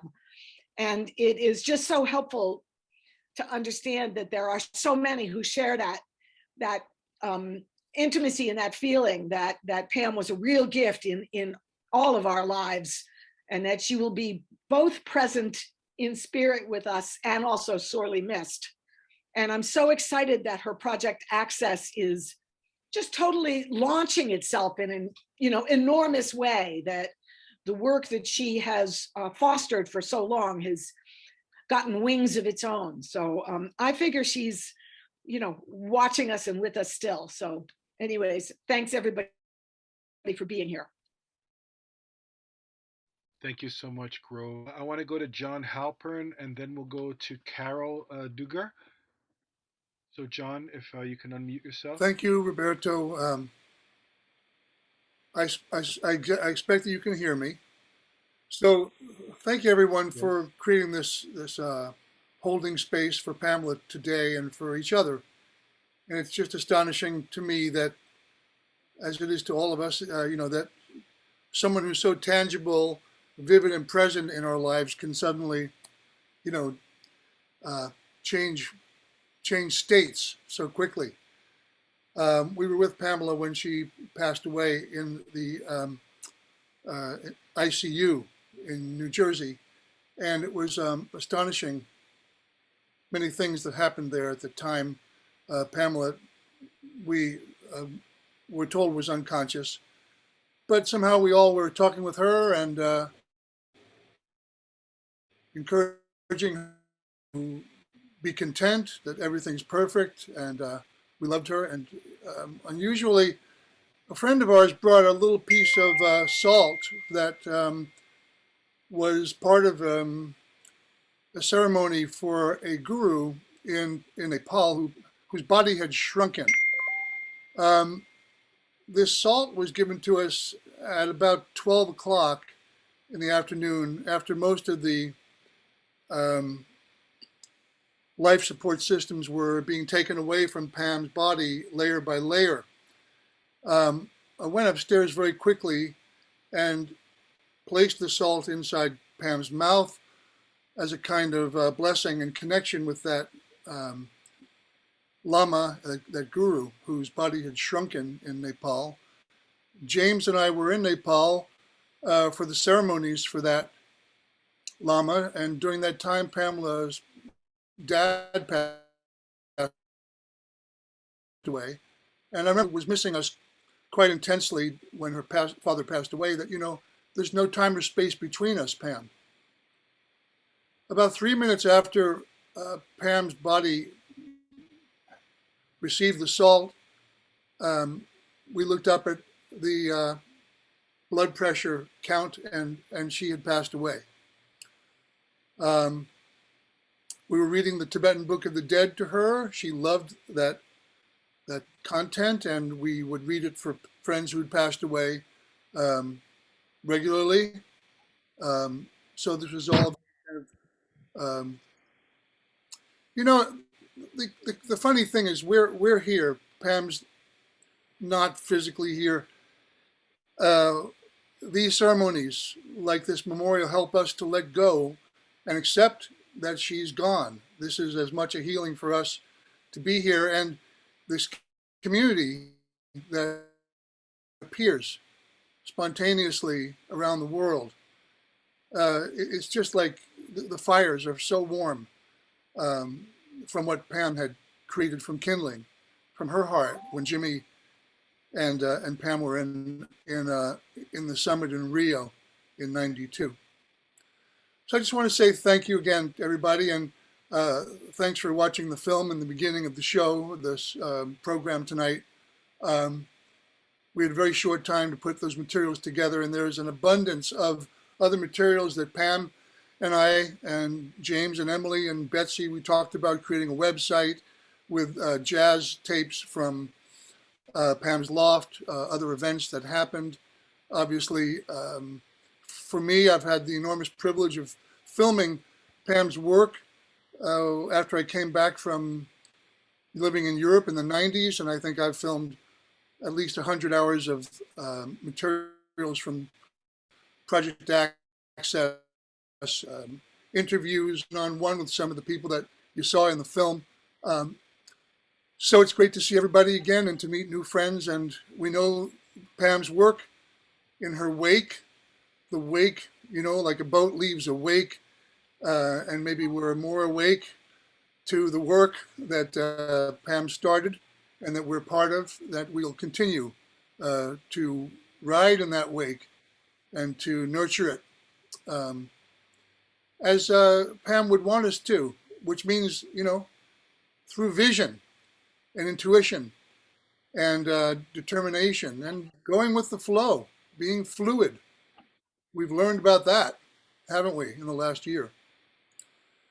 So thanks again, and please join us on Zoom for the burial of Pam's remains on Sunday. I've included a link to everybody. There'll be a FaceTime and YouTube link live as well.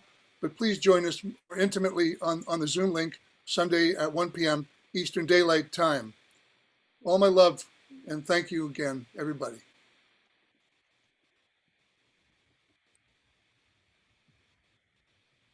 John. We're going to go to Carol.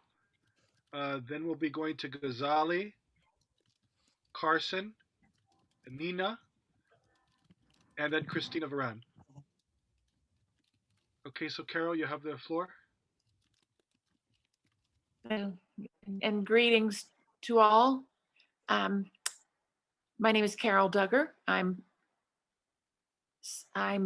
live in the Appalachian region of the Appalachian Mountains of North Carolina. I am very glad, grateful to be here, to see all of this, as I imagine, this vast collection of friends and colleagues of Pam. I want to speak to her work with Cambodian Living Arts, which is Pam, It was then called the Cambodian Master Performers Project, an effort to salvage the keepers of traditional art forms in Cambodia. It is now known as Cambodian Living Arts. Pam and I served on the board of this organization in its early years and shared some very meaningful time. She was, as many of you know and have experienced, she was extremely generous when I came to New York for meetings. She made a space for me on her floor. And at that wonderful, wonderful space, I met so many people traveling, people in New York to work with her on other projects, people from all over the world. And in that space, when we had time just to make a meal, to talk, a great deal about acknowledging and trusting intuition. These were things I knew about and respected, but I did not have a lot of personal experience with. So I have a personal, I don't know if it's a debt, but I'm grateful for the way Pam touched my life, but much more so how she touched so many and across such a vast spectrum. I have so much respect for all of you and your work around the world. And I'm very glad to hear from so many who knew her in so many different ways. Pam will never leave us. She lives within us and in so many ideas and ways to accomplish the things we believe in. Thank you all. Thank you so much, Carol. And I apologize that I'm not commenting on everyone's comments. They are all beautiful, but we do have a number of people who want to share some words. So I'm just trying to move right along. But really, thank you to everyone. Everything has been beautiful. Next, Ghazali, if you can unmute yourself. Sure. Thanks. First of all, thank you so much, everyone, for organizing this and for showing love to Pam. To be honest, like Pam was a mom to me. I've known Pam's ever since I was a little kid, when I was also introduced to the UN. And so when my mom passed away in 2017, Pam started to grow more on me, and she was the only one that really, she knew me better than I knew myself. That's the funny thing about Pam. And I've been through some amazing, because it's an amazing woman, and I've been through some amazing adventures. I think Diane can want to talk about. Diane, you must remember the long taxi ride in Rio de Janeiro, trying to find one place in big Rio de Janeiro, and we took hours through Rio trying to find this place. Well, if you want to go, put on your bathing suit. Karaoke site. What? Oh, but what I really loved about, in addition to what everyone said, are the phone calls with Pam. Where it was in New York, where I was in a hotel, and she called me up in the middle of the night, or I was about to go to sleep, and then Pam called. Right, I have an idea. All right, well, let's talk about it. And I always assumed that she would talk about it over the phone, but then she said, "Yeah, I'm on my way to the hotel." So we had to go downstairs, and there was this lady sitting in the lobby with her notepad and her pen, and she already had everything figured out. She'd already written it down, and so every meeting with Pam was a work meeting, but a nice work meeting. It was fun. It was a brainstorming meeting, and she, what she wrote down, like I can't even imagine like how many notepads she should have by now. She was always writing, and everything that every brain, whatever goes on in her brain, I was so impressed by that because she wrote it down. And there was some things actually that she kickstarted. One of the biggest celebrations at the UN for Indigenous peoples, or the World Conference on Indigenous Peoples. We celebrated on a big ship that went around New York, and all these Indigenous peoples on one big ship. And we want to celebrate. So I asked Pam, hey, how can we celebrate something as big as the World Conference? And she said, yeah, I have an idea. So one day she called me up and yeah, let's meet over here, and then we go jump into a taxi. So we went to a cab, drove across Midtown Manhattan, went into this building. I don't know. At some point I was like, is this a place where you're going to kill me? Because it was so an abandoned building, and I just couldn't figure it out. So I really asked her, like, all right, Pam, is this a place where you're going? She said, no, dear, it's okay. Went upstairs, and it was this office building, and we sat in that office, and we talked a little bit. And as soon as we walked out, I asked Pam, is this really happening? So these people are offering their ship for Indigenous peoples to celebrate the World Conference, no charge. So yeah, that's what happened. And that's the amazing way of Pam of making things happen, and her meetings. Also something else she started, and Hawk can attest to that as well, is our pastrami sandwich rank list. I like to eat pastrami sandwiches for some strange reason, and every time I went to New York, Pam showed me a different place to get a pastrami sandwich, and our favorite one was not because it was a pastrami sandwich, but it has a view on Broadway, on the Shewwood Alley. And she always told me, you have to watch Phantom of the Opera. She has watched it a gazillion times, and I'm just sad that she's not with us anymore in the physical world, because there's one thing that was actually dying to ask her since COVID, is I wanted to do a long form conversation with her, a long interview with her. And that will never happen, but also made me realize his legacy. With the passing of Pam and recently Esteban show, the legacy is everything that's all that counts. What you leave behind in this world. And Pam left a big legacy that we cannot not even begin to comprehend, like how big it is. And therefore I like to thank Roberto for being with her,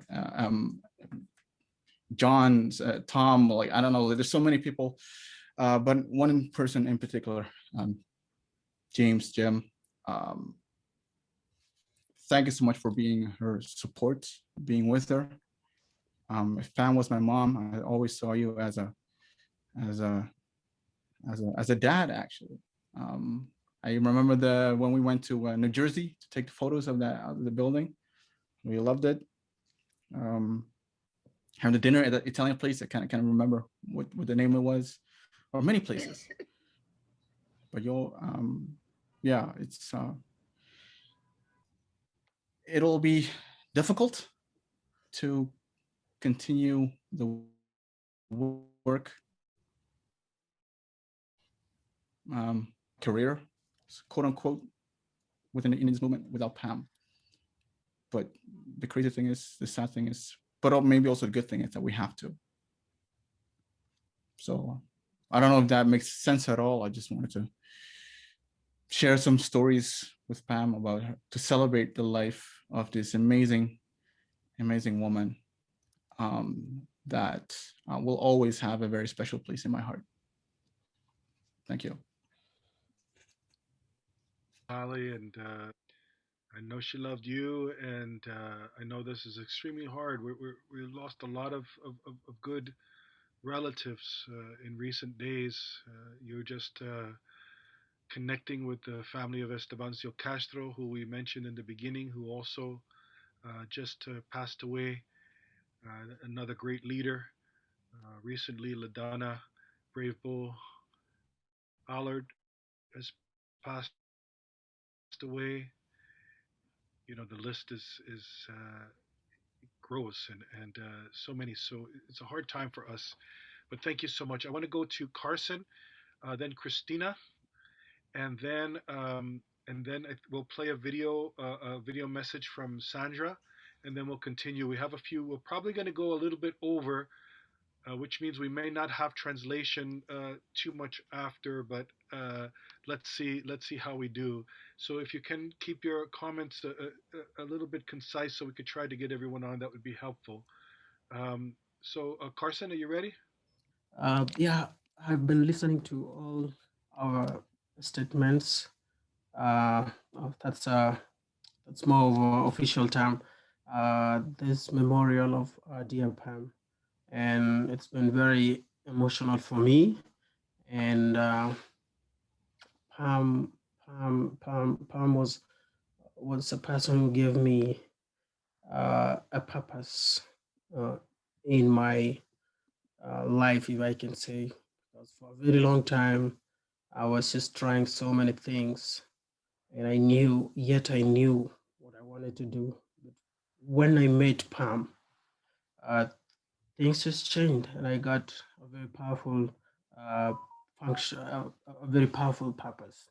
I will just go directly into a few interactions that I had, and it's memorable. Definitely, phone calls are very important. Pam would call me at this time. Right now, it's almost one. It's about 30 minutes to 1 a.m. Uh, in my time zone, and I would always leave my phone on because I knew Pam would call nearly uh, any moment, and she would tell me, "Carson, is it late?" And I'll tell her no. And at that time, I was like, I'm looking at the phone call, and I'm like, oh, it's Pam. It's like I was waiting in my dream. That is the kind of a person that I wouldn't get tired to listen to receive the phone calls and everything. And I knew Pam through um, United Nations Voluntary Fund for Indigenous Peoples, a precursor to Project Access application that Roberto, Jim, that is James, the rest of the Tribal Link team, such as Nina, who interacted with my situation at that time. And Pam just worked miracles. I have never heard in my country, and he's just mentioned about the difficulty in accessing visa, US visa around here. And Pam just worked magic. And she asked me some questions, and she took some phone calls. She didn't promise. She said, but she'll try. And you all know when Pam says that I'm not promising anything, but I'll try. Uh, and she makes it work. And when I met Pam on 10th April 2018, and after 5 days, and James, Roberto, and Nina can attest to this, Pam told me that she was sure that I had to be there. And this is, of course, she was telling me, she wasn't telling other people. And that is what I'm learning from Pam. A lot of action, but less ego. That is so powerful. And I'm learning a lot from Pam's life. It's so unreal that she's not going to be around. Pam was exactly the age of my mom when she passed on. Uh, uh, and she always reflected the true version of a powerful person in my mother. My mother is very humble and just someone who is distant, right? Very distant, but works wonders. And that's what I saw in Pam far away, thousands of miles away, but she would make things work. And Pam, we would always talk about so many things. She would ask me, this is another thing that I learned about Pam, and this is very important. She would ask me, have you talked with Victor? How is she? How is he doing? Is he doing? And those are the most important moments. She instilled in me that we are a family. And how are your brothers doing? How are your sisters doing? It's important that you already know what you have to say to Pam when she calls you and asks you how they are doing. You get that point of a parent who will always ask you if you're the brother's keeper. Of course, to know if you're the brother's keeper. Of course, Pam didn't want to gauge if I'm a brother's keeper. No, I understood that that was the leadership that she wanted us to be. And I learned a lot from Pam, and I figured that I could also help other people. And I decided that from that moment when I met Pam, I decided to just lay down my life to help other people in this movement to grow and to help their communities. Another thing, because I need to keep it short, that I need to mention is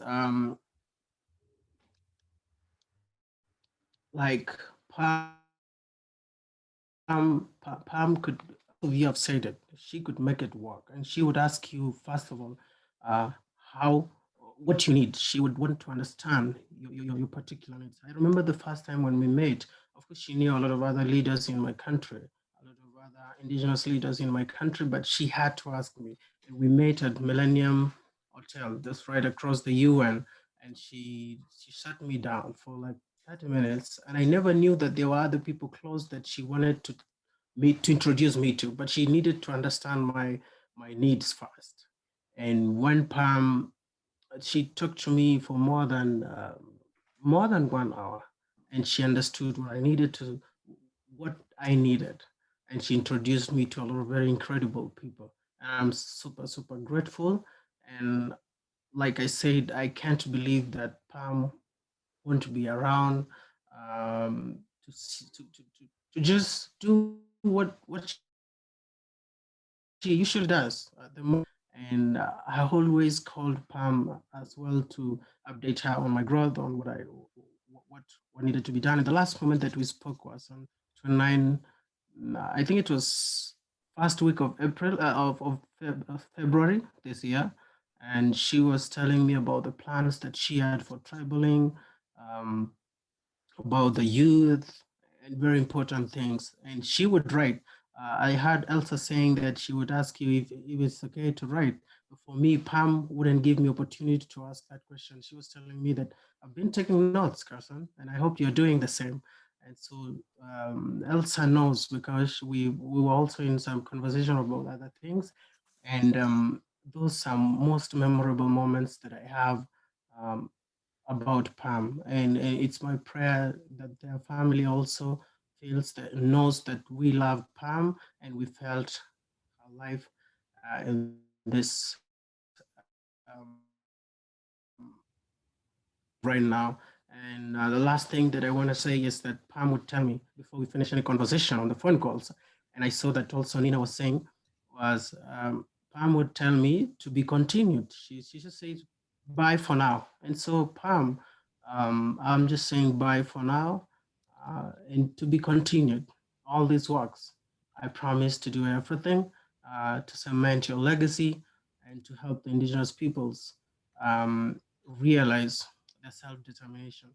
Thank you so much. And thank you, Roberto, for the opportunity. Thank you for putting up this together with the team at Tribaling and UNDP. Appreciate so much. Thank you so much. We have a little bit of time, and we have a number of people who want to speak. I have been getting your notes, so we're going to go to Christina, then we're going to go to Nina, then we're going to go to Sandra, the video, and then Rick and John, and we'll see who's next after that. But we have till about 5:45, and then we'll have to end there with a blessing from a Sachem Hawkstorm. Thank you. Thank you. Gracias, Supaki, Roberto. I'm Cristina Veran. I'm a longtime UN accredited correspondent and consultant. I first met Pam about 21 years ago when we had the first United Nations Indigenous Media Summit. And when my esteemed colleagues, esteemed senior colleagues, especially at the time, had begun what became for several years the UN Indigenous Media Network. That would include Kenneth Deere, Lucy Mulenki, Magneo Vevarsa, of course, Tarsila Rivera, Inga Hansen, Nancia Guevara, Jody Rave, Spotted Bear, etc. We got together. That was actually my first time as a journalist at that time and focusing on Indigenous issues, working with Indigenous and mainstream media. And Pam came to our meeting, and Pam hosted a social gathering for us, an event that sparked a lot of conversations that didn't happen in the formalized meetings. And so that was the first lesson about the UN, that so many important things that we go to meetings for the votes, for the dialogues, for the debates, and yet the great value that comes from the social connection that happens afterward and building allyships and building community. And Pam's work made sure that people could get there for all of the big meetings, but she was just so skillful and really, really brilliant and generous in bringing people together. In terms of her role in the community, I took a lot of inspiration from looking at kinds of roles that many of us take in movements. I'm originally from Peru. I'm of Indigenous and non-Indigenous heritage from Quechua, Spain, and North Africa, Slovakia, Central Asia, and the Middle East.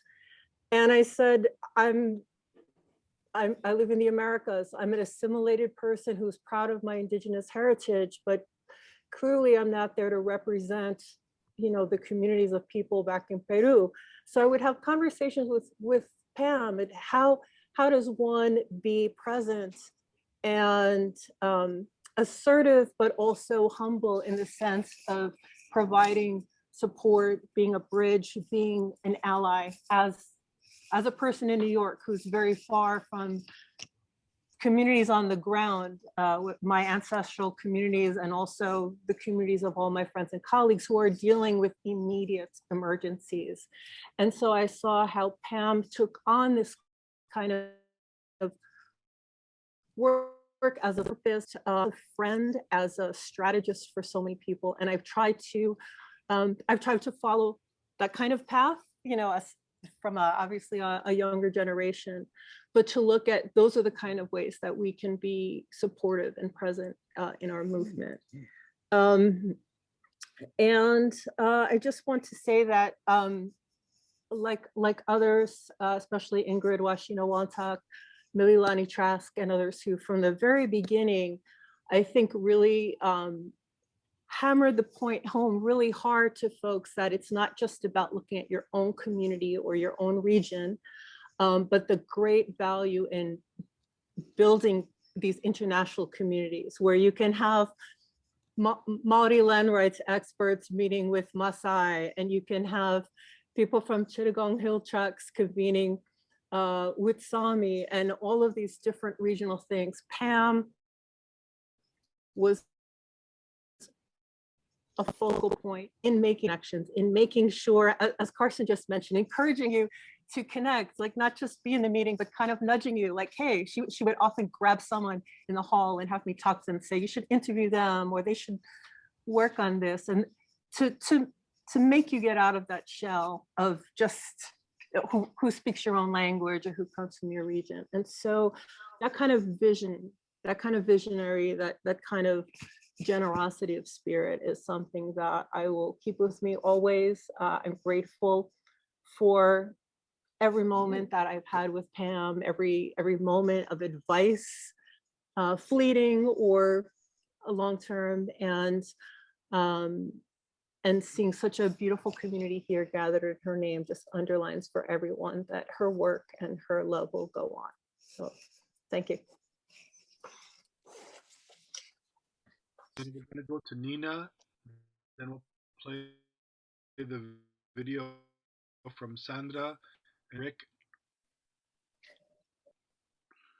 Great. Thank you so very much, everyone. Thank you for being here, honoring somebody we love so dearly and who loved us as well. I wanted to speak because I won't be able to be at the memorial on Sunday. I'm at the other coast of the United States. But I just wanted to share a few words about how Pam changed my life. I met her in 2005 at my first gig with the UNDP Equator Initiative. We were organizing a large meeting of Indigenous peoples. Yolanda Teran, who I see here, was there as well. And I met her then. We didn't talk much, but I then went to Brazil to work and organize a large meeting of Indigenous and local communities for the Equator Initiative. They were all prize winners as part of the Convention on Biological Diversity. And it's there where I met Marcos Terena. I know he was here, but I met him, and Marcos really took me under his wing and helped me navigate the complex political and geopolitical waters of the Indigenous peoples movement in Brazil and globally. And I completely fell in love with the Indigenous peoples that I met there. There was a particular shaman from the Shavante people who we became very close. And even though he didn't speak Portuguese and I spoke very little Portuguese as well, somehow we understood each other. And it was then that I felt that I wanted to continue committing to work with Indigenous peoples and sort of learn more. When I came back to New York a few months after that, Pam came to the Equator Initiative office. She was good friends with Eileen de Raven from UNDP. And I told her that I had been to Brazil. I met Marcos, and she said, I was supposed to go to this meeting, but you've gone, and so the baton has been passed on to you. And I didn't know what that means then, but I started working very closely with her since then. I wanted to really understand how to be an ally to Indigenous peoples and use the privilege I have as a white person in the UN to support and be an ally to Indigenous peoples. Pam changed my life. Working together closely with her, she helped me trust my mind and helped me see that the visions that I'm having in my mind are valuable and I should trust them, which to somebody that grew up under communism and the intellectual was the most important, that was not a familiar experience to me. And I remember even getting kind of agitated with her and saying, what does it matter what I think about when this event should be? But she kept going back and saying, well, what do you see? And what do you see? And what do you think? So after many months, I started trusting myself because I could see that this woman that I respected so much trusts me, somebody, half her age. So that was very powerful to me. And we shared Eastern European heritage. She came to Bulgaria, had beautiful experiences with our Hungarian, Bulgarian heritage. That was very important to me. And I will just miss our teas at John's Coffee Shop. There's no one else that I just had 3-4 times a week. We would sit down and have a tea. Who else am I going to have my tea at John's Coffee Shop with now? Ghazali, when you come, and Roberto, and when things reopen again, and Ana Luisa and everybody, please let's continue these traditions of deeply connecting with each other. This is what Pam knew how to do. She shared this with everyone. And yeah, I will miss our tuna sandwiches and our tea at John's Coffee Shop. But Pam, I love you. Thank you for everything you gave to me, for being such a selfless mentor. And I hope to continue the work with everyone here going forward. Thank you very much, everyone. Thank you, dear Nina. Julie, can we run the Sandra's video? Sure. Happy to. Give me 1 minute. She has it's about a minute long, and then we'll go to our speakers. Okay, great. You can see this?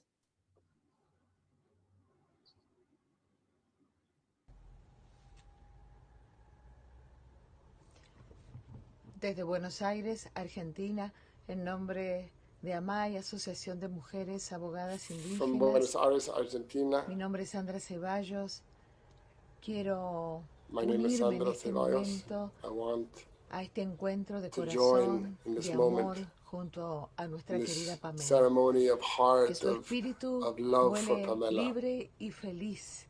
Su vida ha sido Her muy spirit fecunda. flying freely and Y happily. estamos agradecidos, agradecidas por su amor y Grateful dedicación al for her mundo. love, for her Le dedication amamos to the por su firmeza indigenous y por communities su around the ternura. world. We love her for her Haremos que tu strength, ejemplo for siga her vivo, vision. honrando lo aprendido y logrado a través de tu apoyo. Gracias, In this querida way, she Pamela. continues to live. Gracias, Thank you familia de so much, Tribal Pam. Les Family, abrazo, Tribal Link les family. abrazamos A muy big fuerte. hug. We hug you all with joy, with gratitude, with love. Thank you so much. Go right to Rick and Don. And, Okay. We're at our time to end. But, Right. Okay. Very quick. Thank you, Roberto, Jim, and everybody who made this memorial possible. It's incredibly moving to hear how each person was inspired and affected and loved by Pam. My name is Rick Ulfik. I'm in New York City, and I'm founder of We the World and the We campaign at we.net. So Tribal Link and We the World collaborated in many ways over the years. The first time was the World Summit on Sustainable Development in 2002. It was through Pam that I first connected with Angangak Liebirth, who's also known as Uncle, who did the convocation to launch Interdependence Day. But what I wanted to talk about is her famous holiday parties every year.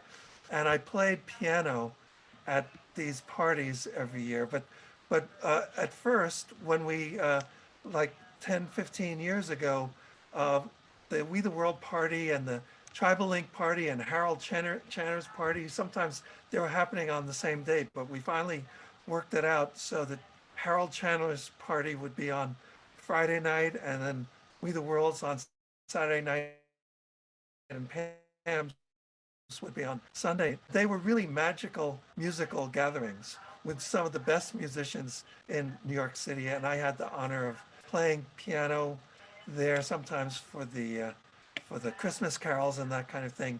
And they really allowed people to connect deeply and regularly each year with John Halpern and many of us who were there. So I don't know if it's possible, but maybe this December we could, some of us could get together and make sure that we have a holiday party in Pam's honor. Just an idea, and I wanted to say thank you again to everyone. It's been so inspiring to hear your words, and thank you, Roberto.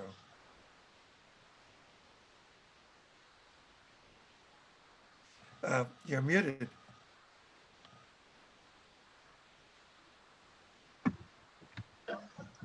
There you go. Thank you, Roberto. You remember those parties, right? It was beautiful.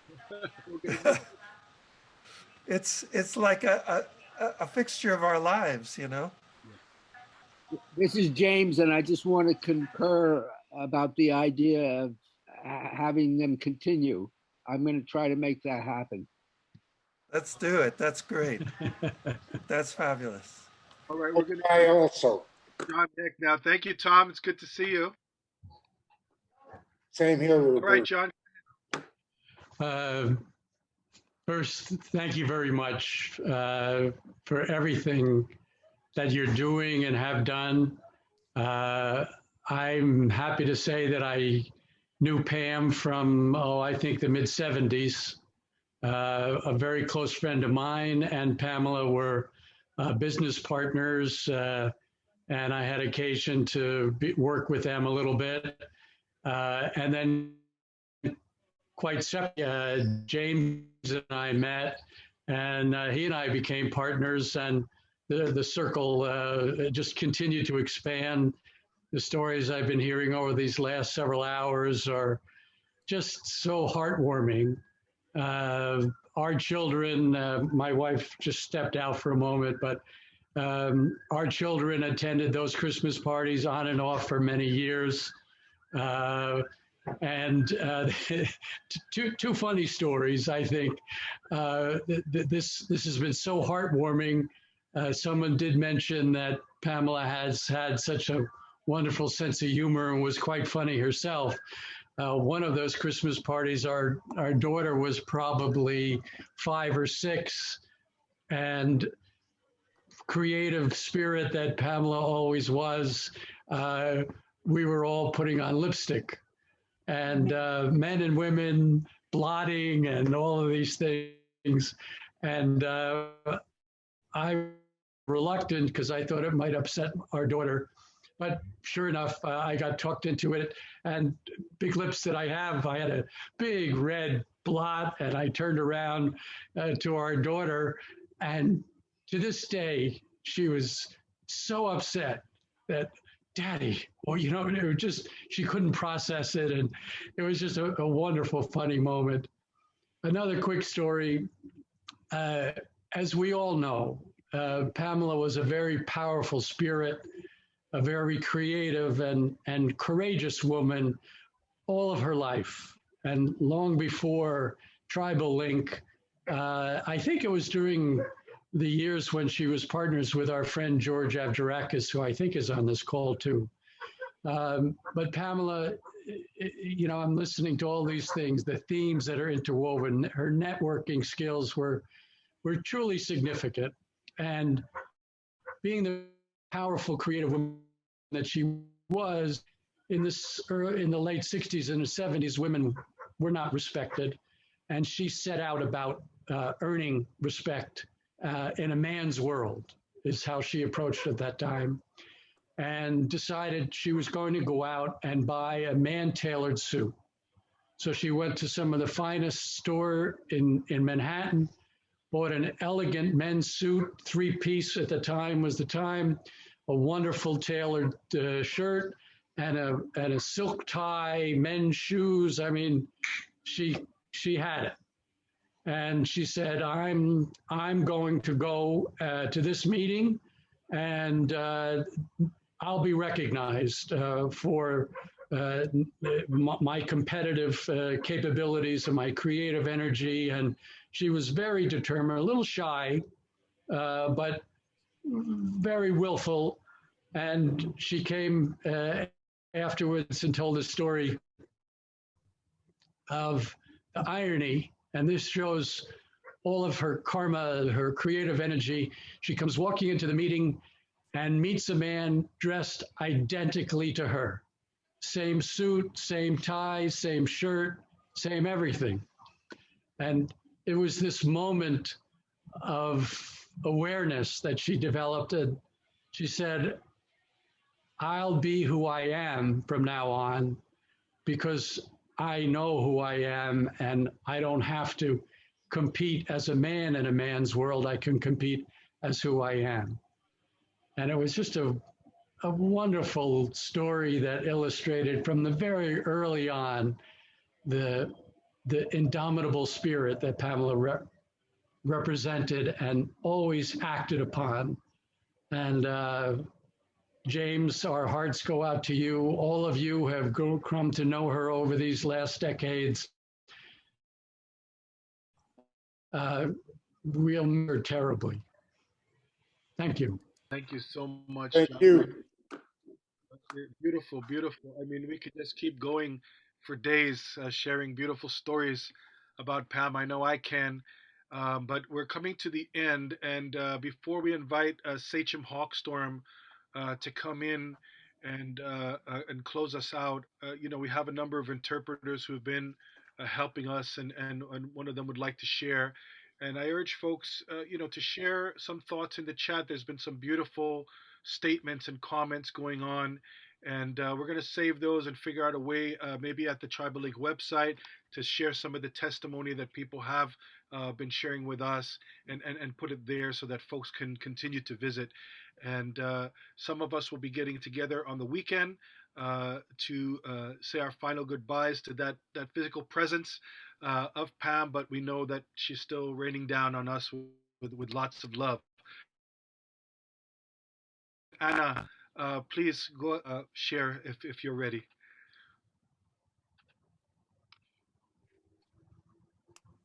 Hi guys, am I on You the have to right just channel? mute Can you down. all hear me? All right, so it's been beautiful to be here today. I am so thankful, for what Pamela have created with Tribal Link. We met in 1992 in New York when I was supporting the Amazon Week in Amanacá, and she's been, a person that would really inspire everyone. And her love for the indigenous, I relate to her love for the indigenous, and that's, I always love Pam. Can you hear me? Anyway, I just wanted to say how important it is. I came back to New York 3 years ago and we reconnected, and I've always been available for Tribal Link. Okay, guys, so count on me. Pamela was very important to me too, and to inspire me back. And with all the Whoops. Thank you so much, Anna. Just for folks, if you didn't have, if you couldn't hear, you're probably either not on the English channel or maybe you have your original audio muted. But we are coming to the end. I know, Stefan, you wanted to share something. Could you share something very quickly before we go to Hawkstorm and close? We're really over time, and I really want to wrap up and consider everyone's time who's put this together. Sure. Thank you, Roberto, and thank you, everybody. I feel so moved listening to all of this. I met Pam about 30 years ago. I was living in a little studio in downtown New York, and I went back there this weekend, and I wanted to just share one vision of hers that actually came back to me then. She would come over pretty regularly to visit, but visits with Pamela were never just visits. There was always work to be done. So after I make her a sandwich, of course, with milk and honey, she doesn't drink, she doesn't take sugar. I take out my computer. She would take out her trusty notepad and we get to work. There were two areas that we worked. One, of course, was Tribal Link, scoping out different initiatives, different talks, performances, types of help that our friends and colleagues from all over the world might need. And it was moving to hear about so many of them tonight. I was reminded when I speak to her when she was in the hospital these last months, that was all she wanted to talk about was Tribal Link. She had no interest in talking about her health, how she was doing, where she was. That was really her commitment. Moving from this world to others, going back to Thompson Street in those evenings, she would share some of her visions, and I dutifully take notes on my computer, send it to her later. How to describe those? Pamela was, to me, in the first place, Pamela was a magician. And these visions didn't have the feel of imaginative writings. They had the feel of reports from really from a distant world. In one short fragment I want to end with here that I had noted and kept over the years. This is Pamela's writing. There's a white bird. He's flying high above us. This is his last flight. His species is now extinct. He sees us very clearly. He sees what we are doing. Remember this. We must live our lives in a way that he might look down and be pleased with something he saw. We must pay back our debt. Here, this is what I did with the life I was given. So I just want to tell Pam that she did it. She showed us the way, and although we miss her, we feel her with us. Roberto, thank you. Very nice. So much, John. And again, there's additional things that are happening. Paula for capturing some of the footage that was shown and weaved into John Halpern's video. Andy wanted to also wanted to share, but he's shared quite a bit here. We're over time, and I want to just end it in the same way that we began, with that spiritual exit that I know Pam would appreciate. She loves song, and I've asked Sachem Hawkstorm to maybe lead us out singing the Eagle song so that we know her spirit is out there soaring. I look forward to continuing to be in contact with everyone so that we can continue to share these stories and have laughs and perhaps you can steal French fries from my plate like she did often from mine. But Sachem, are you there? Está en clase. Se fue como ya no alcanzaba a llegar, se fue a. Can you hear me? Yes, I can hear you, Sachem. Uniawe Nakichach Westin. Getche Ganu Apache Mano Wego We are Heo We are Heo We are Heo Getche Ganu Apache Mano Wego We are Heo We are Heo We are Heo Getche Gano Apache Mano Wego We are Heo We are Heo We are Heo Oniawe, Kitchiganu, Oniawe, Oniawe, Oniawe, Oniawe. Nishi. Oh. Sheik, Sachem Hawkstorm, did you want to add anything else before we close out? I'm very grateful to be in this family that Pam gave me. Some of the best friends I have in the world are in this room or have been in this room. Or, you know, the people I look up to the most have gone through Pam's life and have given me guidance. And so, you know, Tribal Link and Project Access, you know, is one of the most important things that ever happened to me. You know, Pam is one of the most important people that's ever happened to me. With Project Access being an Indigenous person,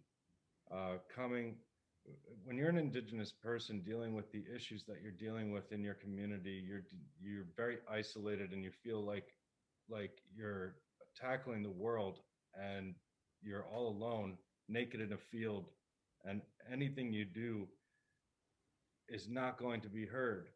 And then you come to the UN and it's not our system.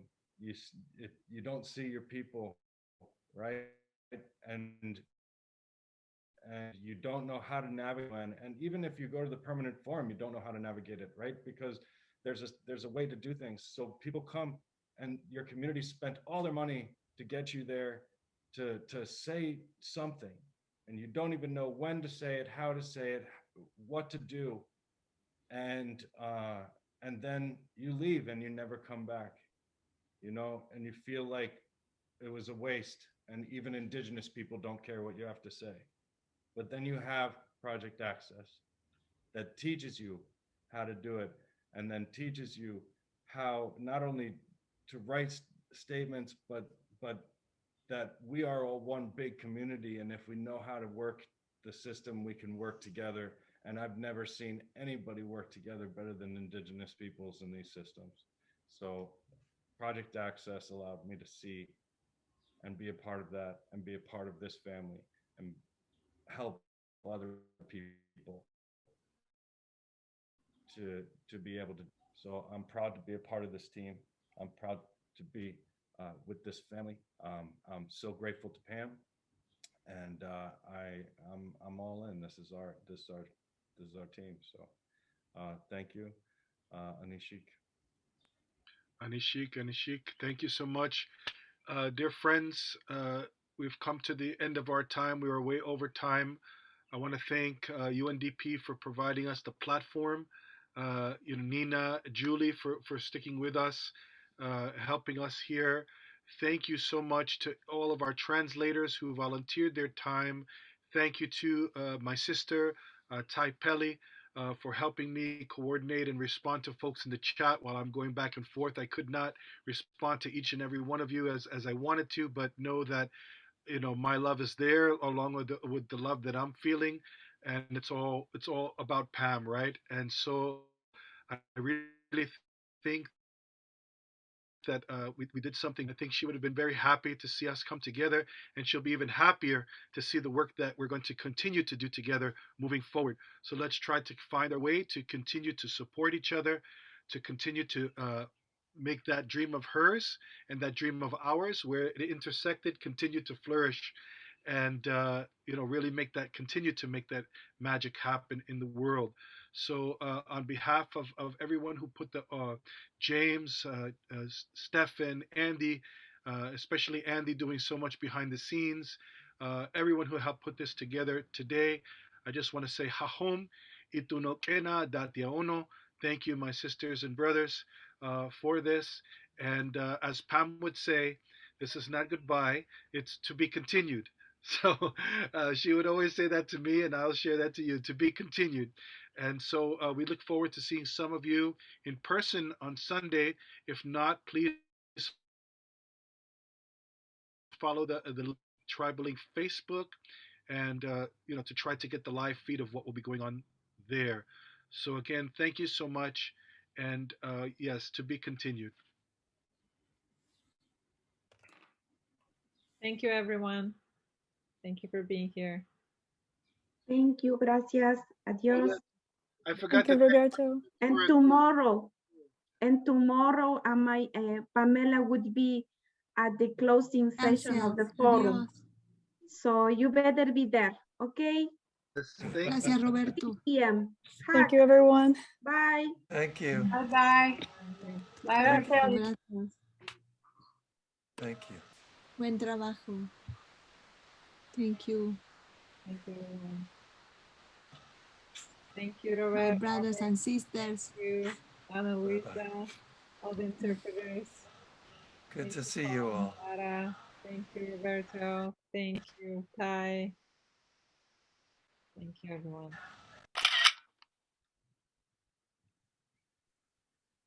Muchas fuerzas el domingo. Sí. See you all soon.